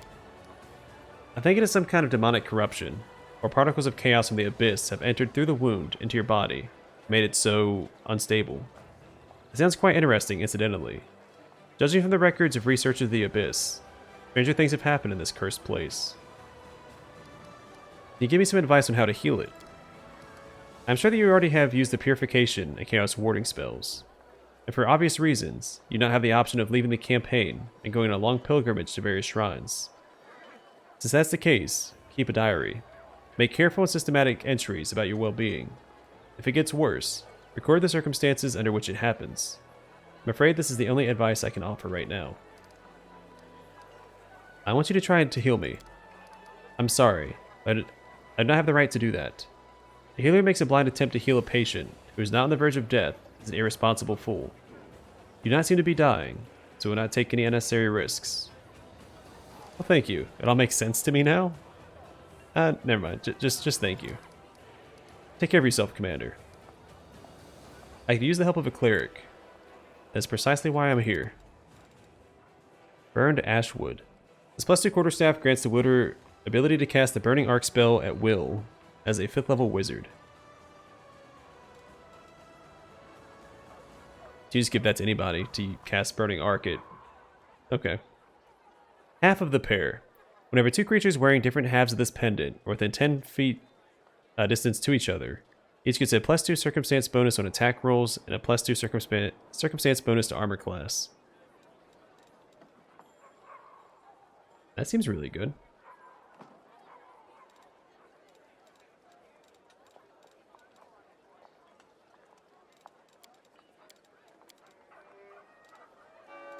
Ring of Pyromania.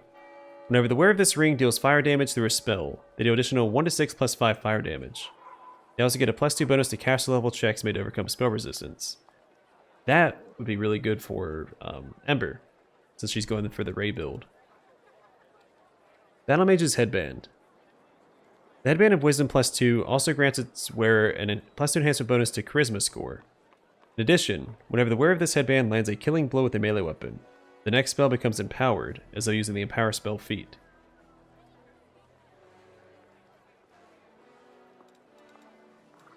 Mental Form +2 to Wisdom and Charisma, +2 to Intelligence and Wisdom, +2 to Intelligence and Charisma. Another Conman's Ring.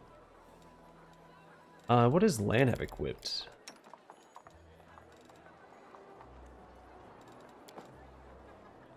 That's going to put me below the threshold that I want to be at, so maybe that's not worth doing.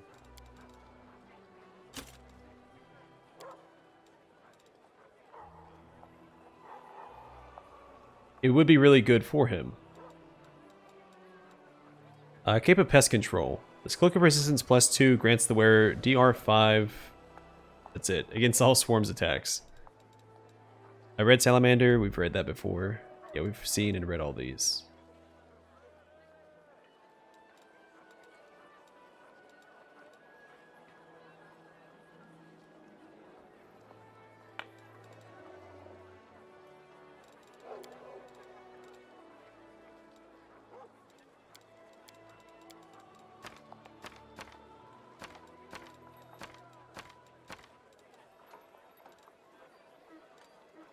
I don't know if I want to sell these or not.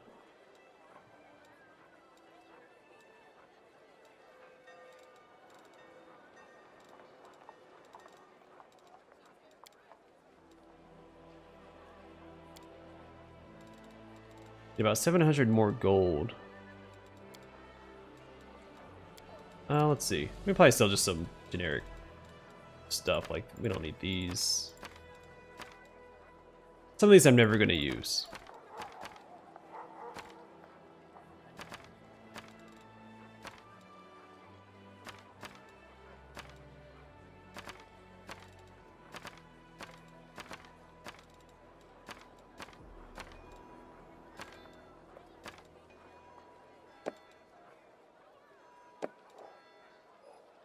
There. Alright, so I have enough of that longsword if I want it. Alright, how can I help you? What services do you provide? I can sell you various divine spell scrolls, and if you don't have anyone in your party who can read them, I'll be happy to read it for you right here. However, take care out there in your travels. A scroll is useless without someone who can read it. Use a scroll while you're on the move. You need a spellcaster whose magical training covers such spells, or someone skilled in magical devices. Tell me more about Abadar. I'd be delighted to. Abadar is the patron deity of law, trade, and the prosperity of cities. He teaches that law and order allow civilization to develop and keep people safe and wealthy. Iomedae and Abadar are allies, since Iomedae also holds order nobility above all else.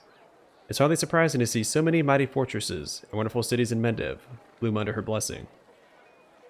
How did you end up in Drezen? My story has grown longer and longer over the years, yet sadly, never gets any more interesting. I was born and raised in Absalom. Soon I realized that bringing the word of Abadar, to places where it's already been heard was too easy a challenge for a cleric like me.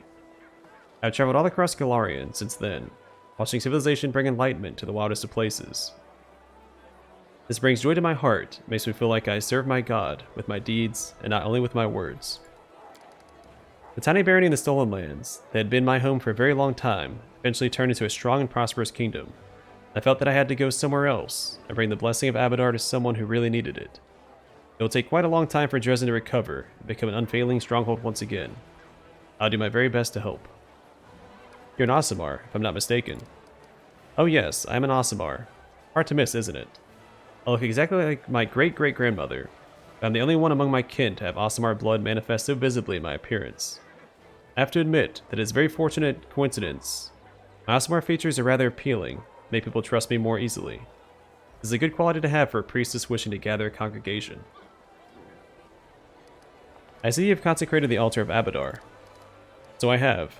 Before you ask me why I did this when there is a temple of Iomedae in Drezen, I will answer. Even though my god is the ally of the inheritor, some still prefer to pray and trust in Abadar instead of her. After all, a humble altar is no worse at removing the corruption of the abyss than the grandiose altar in the temple of Iomedae. Alright, I have to go. The girl's ruby eyes stare watchfully at passersby, who don't notice her even at arm's length. She turns to you, face a mixture of contemplation, sadness, and admiration. They're amazing, aren't they? We're being attacked by demons with unusual powers. Do you know anything about them?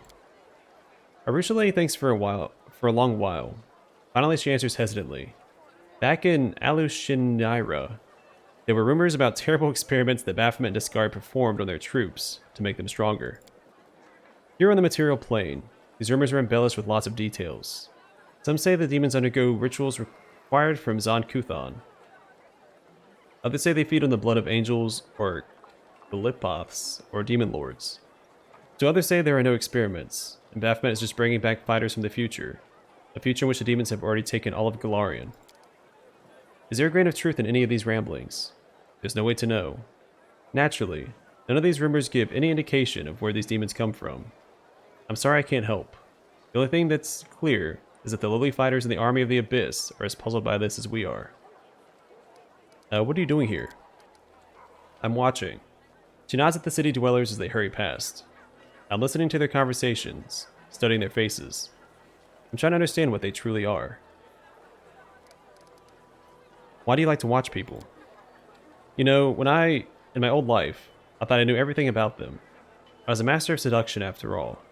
I knew how to tempt a mortal into doing anything I required. I could trap them in a lie, or lie myself and never get caught.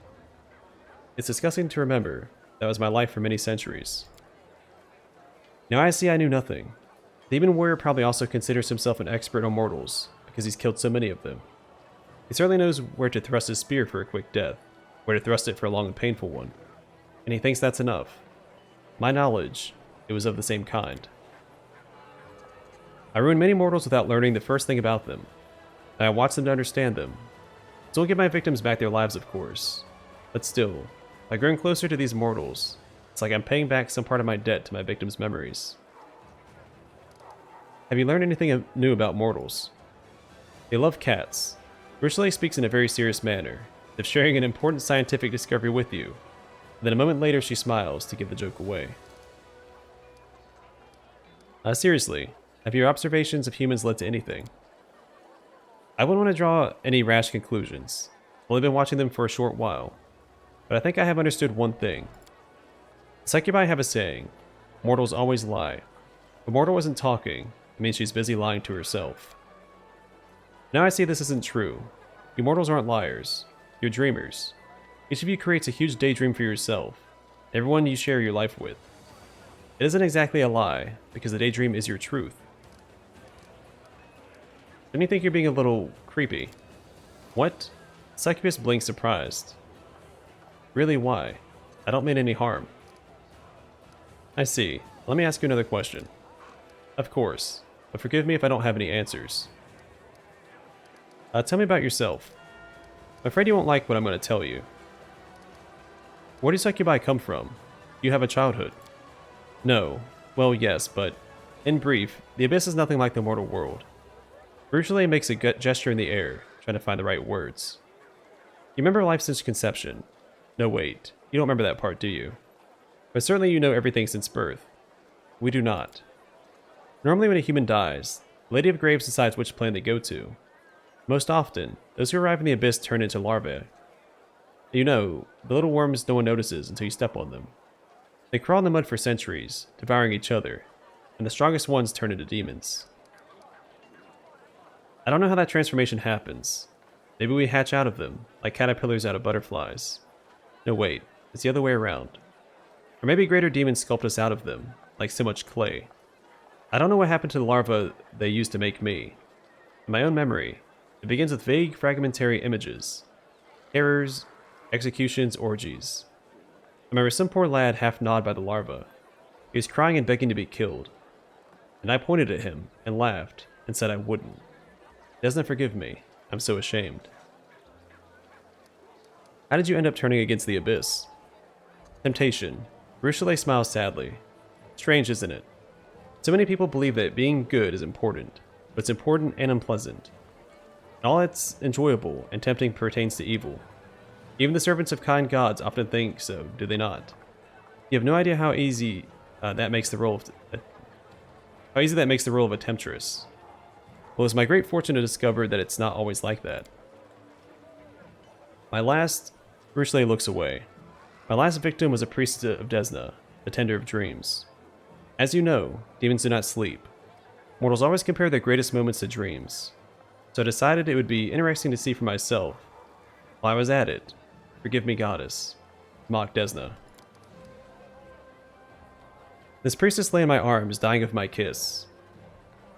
I remember every smallest detail, the cold sweat in her skin, the eyes rolled back into her head, her weak whisper.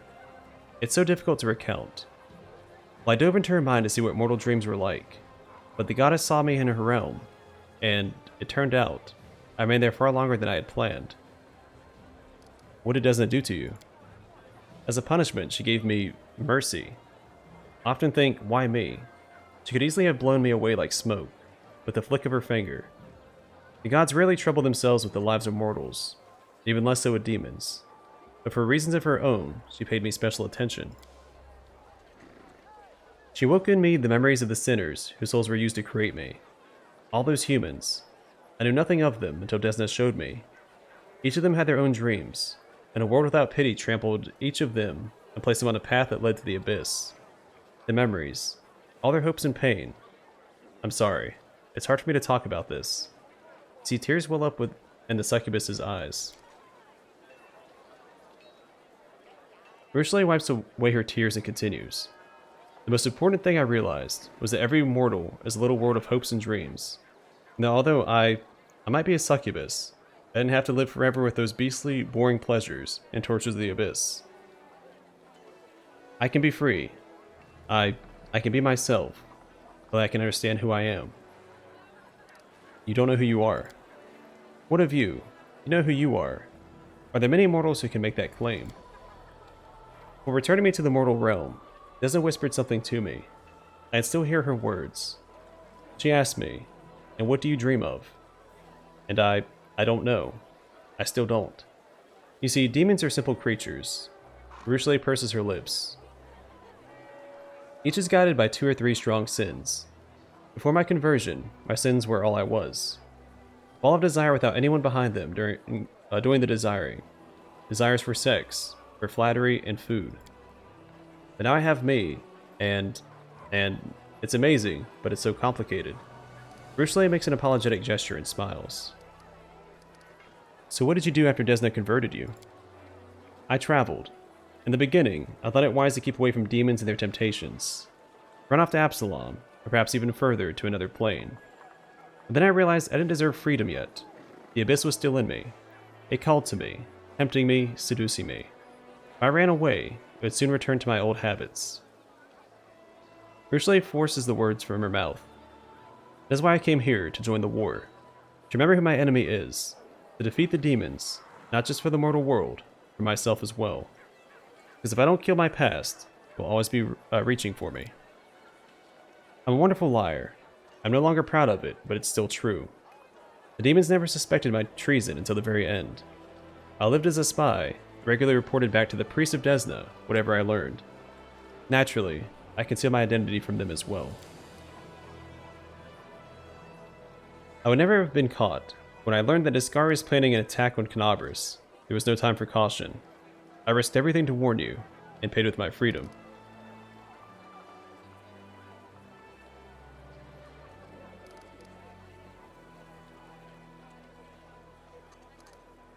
Thank you for not running from evil, but confronting it.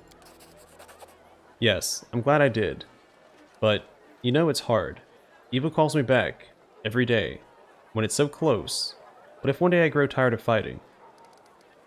So do you worship Desna now? The goddess did a lot for me, more than I ever deserved. Asking anything more of her would be impudent. I'm grateful to her, but I try not to trouble her with my prayers. Thank you for your answers. Hope they didn't upset you too much. At least not as much as they upset me.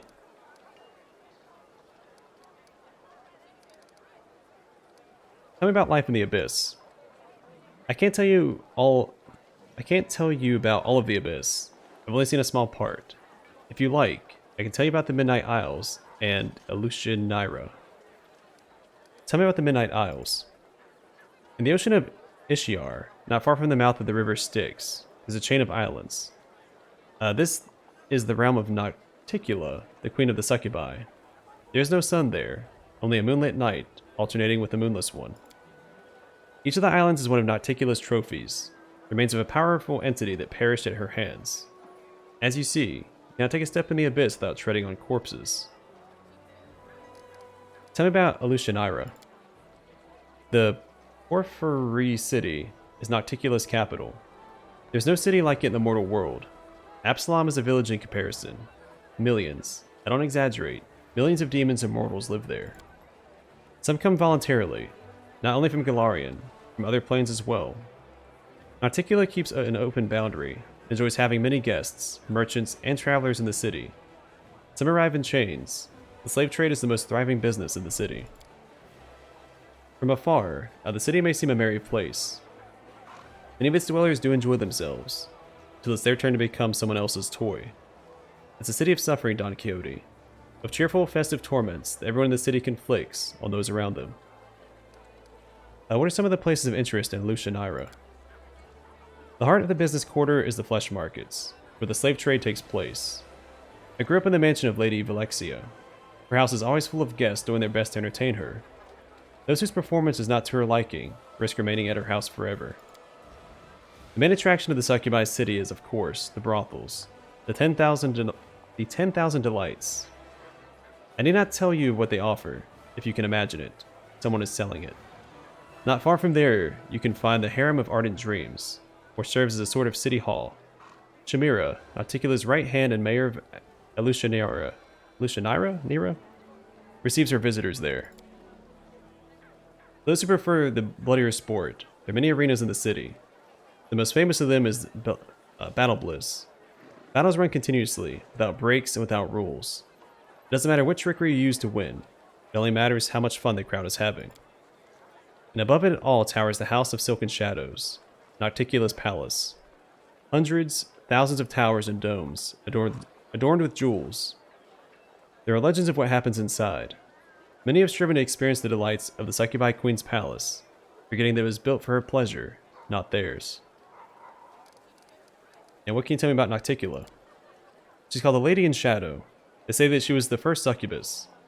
She's far from the most powerful of the demon lords, but this hasn't kept her from being the ruin of many creatures significantly more powerful than herself, even building her kingdom upon their bones.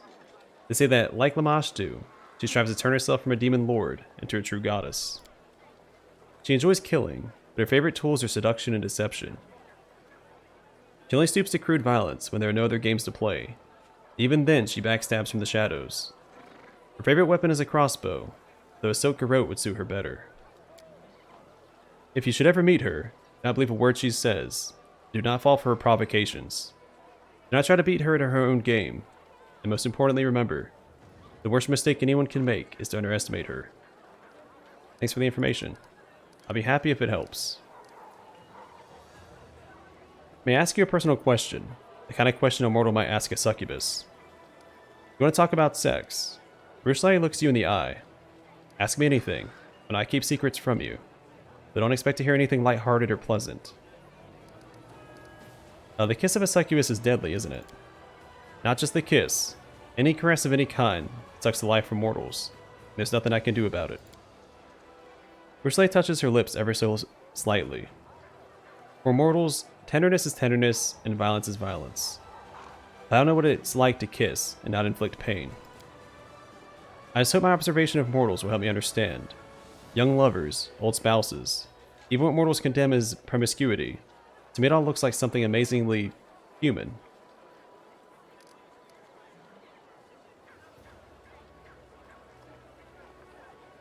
I'm not going to do that. Well, as a Dampier...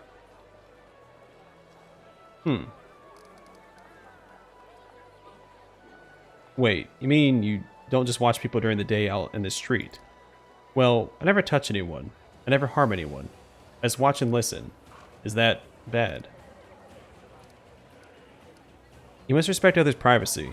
Please restrict yourself to observing people in public. If you say so. I'm sorry if I did something wrong. I haven't quite figured out how mortal life works. What is sex between demons like? Everything demons do is a sort of cannibalism. Each devours mortals and other demons in their own way. Some enjoy literally tearing off pieces of flesh with their teeth. Others like to subdue and turn their prey into slaves and living tools. Some feed on others' humiliation. It comes in different forms, but the essence is always the same. Another being is an object to be used for your own pleasure. Demon sex doesn't differ from any other type of violence. In my former life, it was something I did to others, or others did to me. Only one person ever received pleasure, not the other. You still feel desire. Arushalae keeps a long silence as she searches for the right words. You see, on the one hand, my succubus nature remains with me. I feel the desire I feel is the one for my old life. When I look at any mortal, I immediately imagine how. She looks away.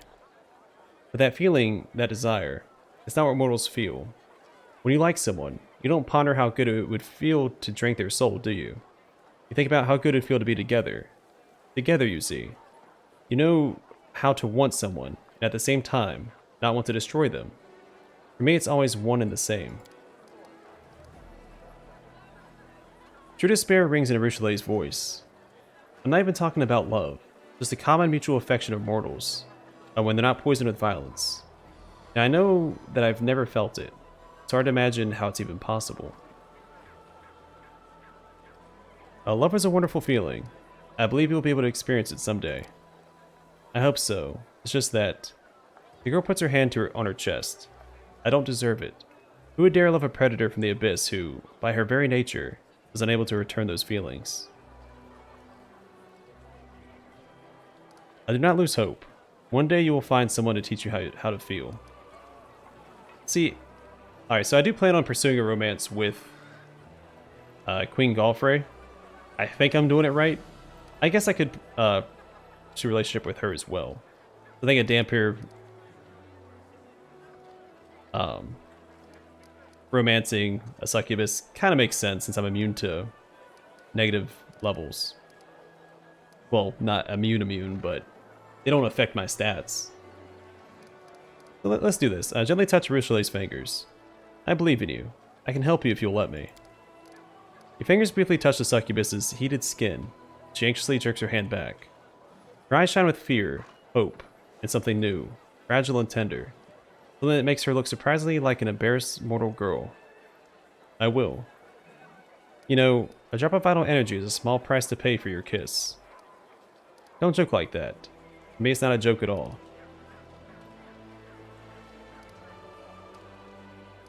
I'm sorry. It wasn't meant to upset you.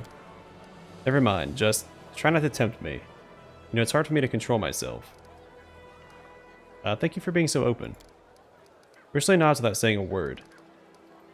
What do you think of the powers I gave you? It's a great temptation. I don't know if I should be trusted with such power.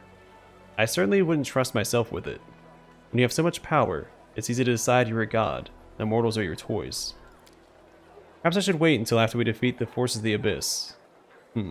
That's precisely what these powers are for. The girl thinks for a moment, then speaks softly. You take a great risk. I'm not sure I can handle the temptation. It's hard enough as it is. I have to go. I'll be watching you. Okay. Because I think maybe another class and character would be better to romance Queen Galfrey with.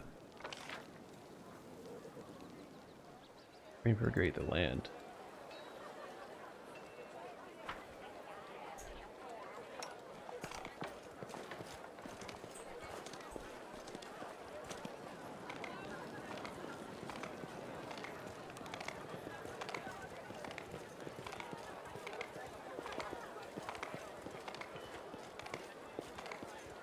Ivy looks a little goofy running around like that. I'd prefer if she was flying everywhere she went. It'd probably be a quick save here. In case the game crashes or something.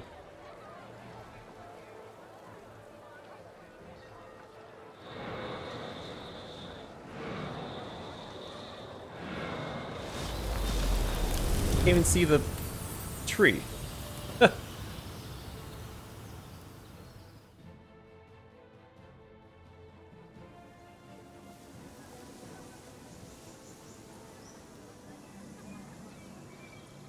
Did it change the whole city? No, it looks like it trickles off. Oh, I didn't see Horgus down here. Let's go speak to him real fast.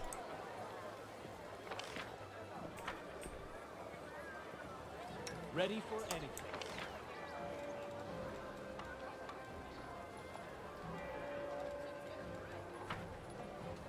Focus on the goal.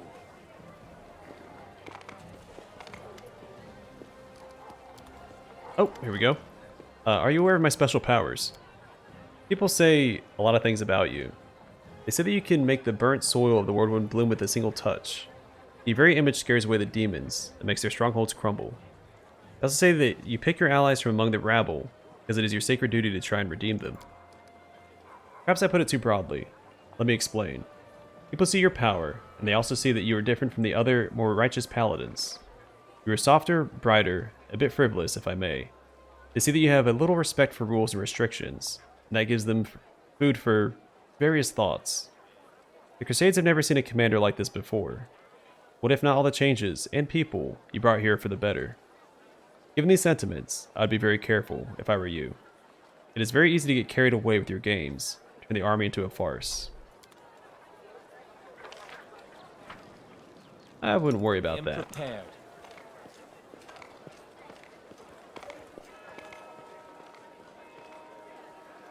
What's this?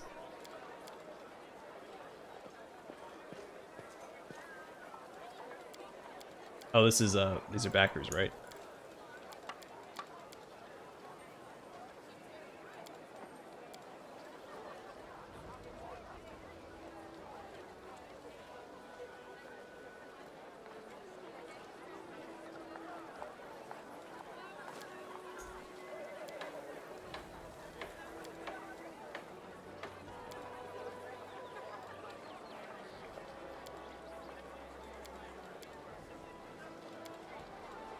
RPG Codex.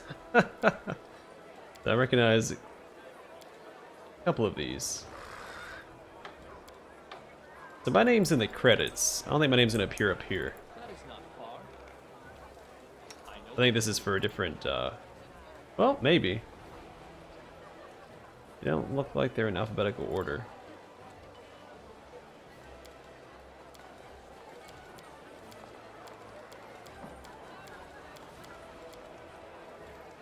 I'm not gonna click through all of these.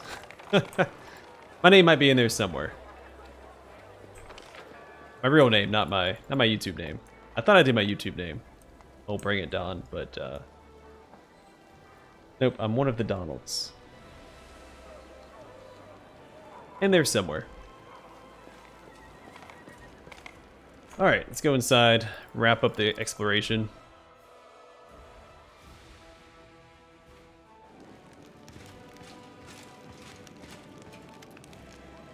A middle-aged paladin with a genial face salutes you. His sparse gray hair stands in a fuzzy tufts on his head, giving him a distinctly unwarlike appearance. Everybody Crusaders reporting for duty. My name is Char Kobolin, and I am at your service. Queen Galfrey is gathering the main attack forces in Nerosian. She ordered us to replenish the losses suffered in Canabris and come here. We will support your troops. A tall, dark-eyed lad is standing behind Char. He passionately echoes Char's words. We're ready to go to the front immediately. Allow us to be at the spear of the attack. The old Crusader calls the young man to order. Morveg, don't speak unless spoken to. Don't worry. No one will be defeating any demons without you. Char smiles kindly and tousles the boy's hair. Who have you brought with you? Everybody Crusaders mainly. We have a lot of volunteers who joined us. Those who arrived at the Queen's call, but didn't want to sit in Nerosian waiting for the main army to set off. All the hotheads know that the front is here. Char nods at the boy behind him, one who's eager to fight. We picked up this one too. He walked to Canabris with an old sword in his hand, and a few copper coins in his pocket. He's going to keep walking, to kill the demons. Then he probably would have laid siege to Threshold, no doubt. The boy's cheeks go pink at the old man's gentle mockery, but he continues to stare ahead resolutely and boldly. Did you fight in Canabris? How are things there? Not personally, no. The Queen summoned me and the bulk of our order to Nerosian. Almost all those who remained behind in Canabris died. The ones that didn't were disorganized and leaderless. But the order did not perish. New volunteers have been pouring into our ranks. We are licking our wounds. Canabris is rebuilding. Life wins out. People are coming from all over Avestan to help. Many are joining up with the Crusaders, just as it happened back in the First Crusade. Great. You'll be serving under my command. The Crusader gives you a friendly smile. It's an honor for us, Commander. Let's give the demons a dusting.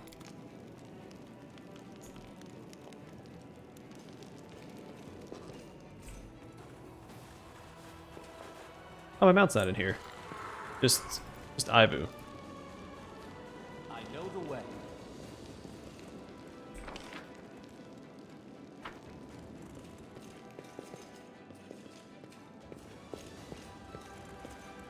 Follow my lead.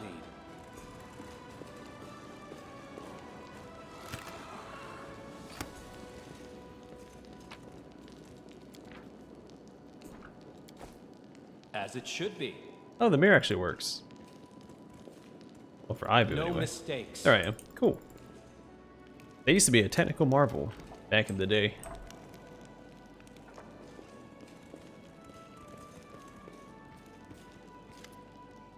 Look who it is. Hi. Have you figured out how the demons have been sneaking up on us? Nevia answers with scarcely concealed irritation. No dice. Our scouts crawled out all over the area, down every hole. Nothing. The Grey Road was completely empty, and then, bam, whole army popped up like a jack-in-the-box. The only lead is a few scouts who didn't come back from the gorges to the southwest. We found no sign of secret paths or underground passageways, and definitely no route we can use to quietly move a large force through. But I feel it in my gut. There's some evil scum out there. We just have to look harder. Of course, I could send out more scouts, but they might just disappear like the first ones. Why don't you go there yourself and find out what's what? What do you think of my new powers? Nevia scoffs. I don't know if this counts as blasphemy or whatever. You look like Desna just had her wicked way with you. You got a bit of that divine sass about you, now. And the dragon. I'm a little put out that I didn't get to see how you flew on the thing in battle, sending the demons running scared, grabbing whatever they could and hightailing it out of here. Out of there. Did you find out anything about where Monago is now? Nevia shakes her head sharply. Nope. Zero. Zilch. A whole lot of nothing. The scum melted into thin air.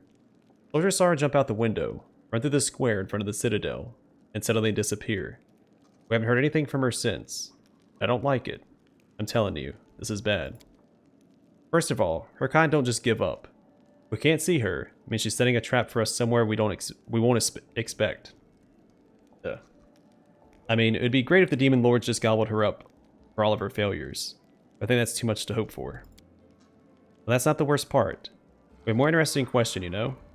I wonder how she teleported from the city, if by that time he'd already hung the banner. The soldiers are saying it probably wasn't in full force by then. But you and I both know that's dross. She wasn't supposed to be able to teleport, but she did. The question is, how? According to Staunton, no, she said she herself said she couldn't teleport. So I have no idea how she managed to. Erebeth's eyes are vacant. Thoughts are clearly somewhere far away. Seeing you, though, she snaps to attention. Hail, Commander. Now, how's Eagle Watch doing in Canabras? Everything is going well. I was wary of handing over the reins at first. I was afraid that everything would fall apart without Nevia and me. I took a risk and left a very clever lad in charge. A tiefling as it happens. He infiltrated the cult alone. They couldn't imagine a tiefling wouldn't be on their side. He exposed an entire cell. I personally knighted him just before the city was attacked. Of course, there are many who weren't happy about it, but it's not my job to make people happy. He hasn't disappointed. He's built up the Order's ranks again, is running everything so smoothly. It's as if the demon attack never happened. It's starting to fall apart. I've been reading too much. He's proven more than once that I left Canabras in good hands, but I admit, it's so strange to think that such a small order as the Eagle Watch now has 2 chapters, one in Drezen and one in Canabras. We need to talk about what happened during the attack on Drezen. Erebeth nods curtly. Yes, I was shamefully faint-hearted. Praise Iomedae, it didn't affect the course of the battle. Still, my behavior was unworthy of a knight, even less a commander. Under the circumstances, leaving my position would be a tantamount to desertion. Still, as your advisor, I strongly recommend you release me from my position as head of the Order, strip me of my knighthood, and send me to serve in the Condemned.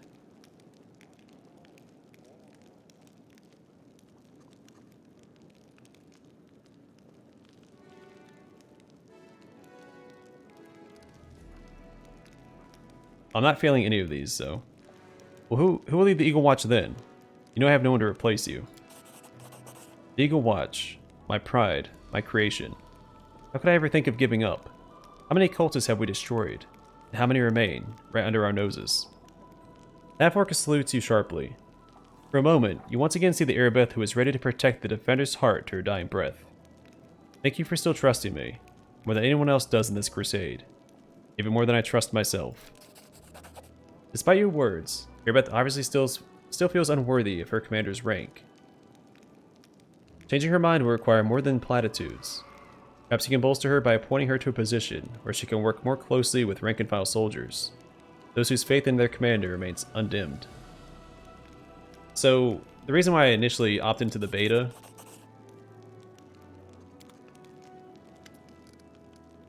earlier, 2 episodes ago? 3 episodes ago? Was because you're supposed to find her sword in the Citadel, and I didn't find it. Supposedly, it's like it just wouldn't appear before the beta fix. I opted into the beta, and it's supposed to appear, but I never found it, so. Alright. I do want to step outside real fast and see if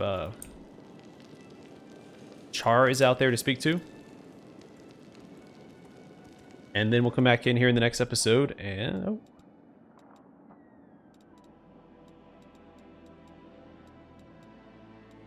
This is neat. Let's go here. Oh, it's gonna take me inside the prison. Never mind. I just want to go to the streets.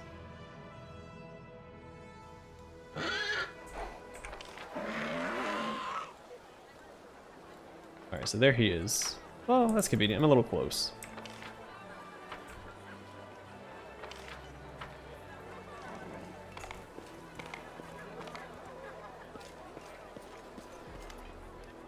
A dark-eyed young man who looks like a typical Kelid greets you politely. He casts a deferential look at Char, his mentor standing next to him. A simple straw figure in the shape of a wolf hangs from the boy's neck. How can I help you, Commander? Who are you? My name is Morveg. My family used to live here in Sarkoris. The war wound forced us to flee, made us homeless. Most of our clan died of starvation and disease. We've been wandering the river kingdoms, begging, losing people. We've never forgotten who we were and where we came from. When I heard another crusade had been declared, I I came here to fight the demons and claim vengeance for the homeland of my ancestors. And what do you think of Char? The boy looks at the old man standing next to him with sincere gratitude. He's got a big heart. He picked me up, gave me food and clothes, took me on as an apprentice. Although I was no one to him. You know, as vagabonds don't often come across generosity like that. Char is kind to me, but my master's nature is too soft. He doesn't understand that it's impossible to keep your soul pure when you fight demons. We Kelets of Sarkoris have learned this bitter truth. We know that any means are justified for fighting demons. But Char can't see that we're right. We paid for the privilege of hindsight with a sea of blood and the loss of our homeland. I have to go. Good luck to you, Commander. Keep fighting until these monsters are defeated. Old Char gives you a friendly smile. The ever-bright Crusaders be of service to you, Commander. The Crusader turns to the young lad standing next to him and wags his finger at him with ostentatious strictness. Morveg, keep it to yourself. Keep interrupting your elders. You'll be mucking out the stables for a week. I want to ask you a few questions about yourself. About me, Char Kobolin, or me, the glorious ever-bright Crusader, the leader of my order. The young man sitting next to Char casts a look at his fuzzy hair, gray hair, and mumbles. A leader of the order, also known as Sir Dandelion. The old man turns to the lad and reprimands him loudly but kindly. Morveg, you insolent Keled whelp. Just in respect for your mentor's age. Or do you think you'll never grow old yourself? I want to know about your past. The old man scratches his thinning fuzzy hair. About my life before the order. It was so long ago. As a boy, I decided there was too much evil in the world. Someone had to do something about it. Try to fix it. I decided to become a priest. Then I saw the ever-bright Crusaders. So proud, so pure. And then someone next to me said, what arrogant snobs. And he was right. The ever-bright Crusaders actually are a little arrogant. So I thought. Maybe these invincible snobs could use the help and companionship of such a simple and warm-hearted lad like myself. Who knew that years later, I'd become their leader. Tell me about your order. The ever-bright Crusaders are not the oldest order, but our traditions are solid. For us, fighting the world wound is not a war, it's our service. We dedicate our lives to it, and also our souls. We have high standards and live under many restrictions. We have no families, drink no liquor, play no games of chance, accumulate no wealth, and own no lands, even if we were entitled to them by birth. Reject everything that distracts us, that draws us to a peaceful life. For our hearts are always turned to war. For war is a grim, ugly thing that makes wicked everyone who takes part in it. We keep our hearts pure so that we are not left sickened by war, that our light does not fade, because darkness can only be overcome by light. And who's the lad that keeps following you around? Char smiles warmly with deep-seated pride. This is Morveg. He is a Keled from these parts. When the war wound opened, his family was forced to flee. What a life they had. Poor, always hungry, cast aside by the world.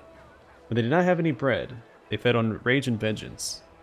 We caught this boy on the road. He was walking north to Drezen to kill demons. Dirty, gaunt. Just looking at him made you want to weep. We picked him up, trained him. He's hot-headed and lacks discipline, but he's also smart and brave. When I look at him, I see the future of the ever-bright Crusaders. Alright, I don't have any more questions. The old man nods. I'm glad I gratified your curiosity. I have to go. Char gives you a bright smile. Of course, Commander. You have a lot to do. How may I help you? Alright, that was a heck of an episode. I'm going to call it here. Off camera, I'm going to go back inside the Citadel, and we'll deal with the Crusade order mechanic, whatever, the table in there. And we'll go from there. But for now, thanks for watching. I'll see you guys in the next one.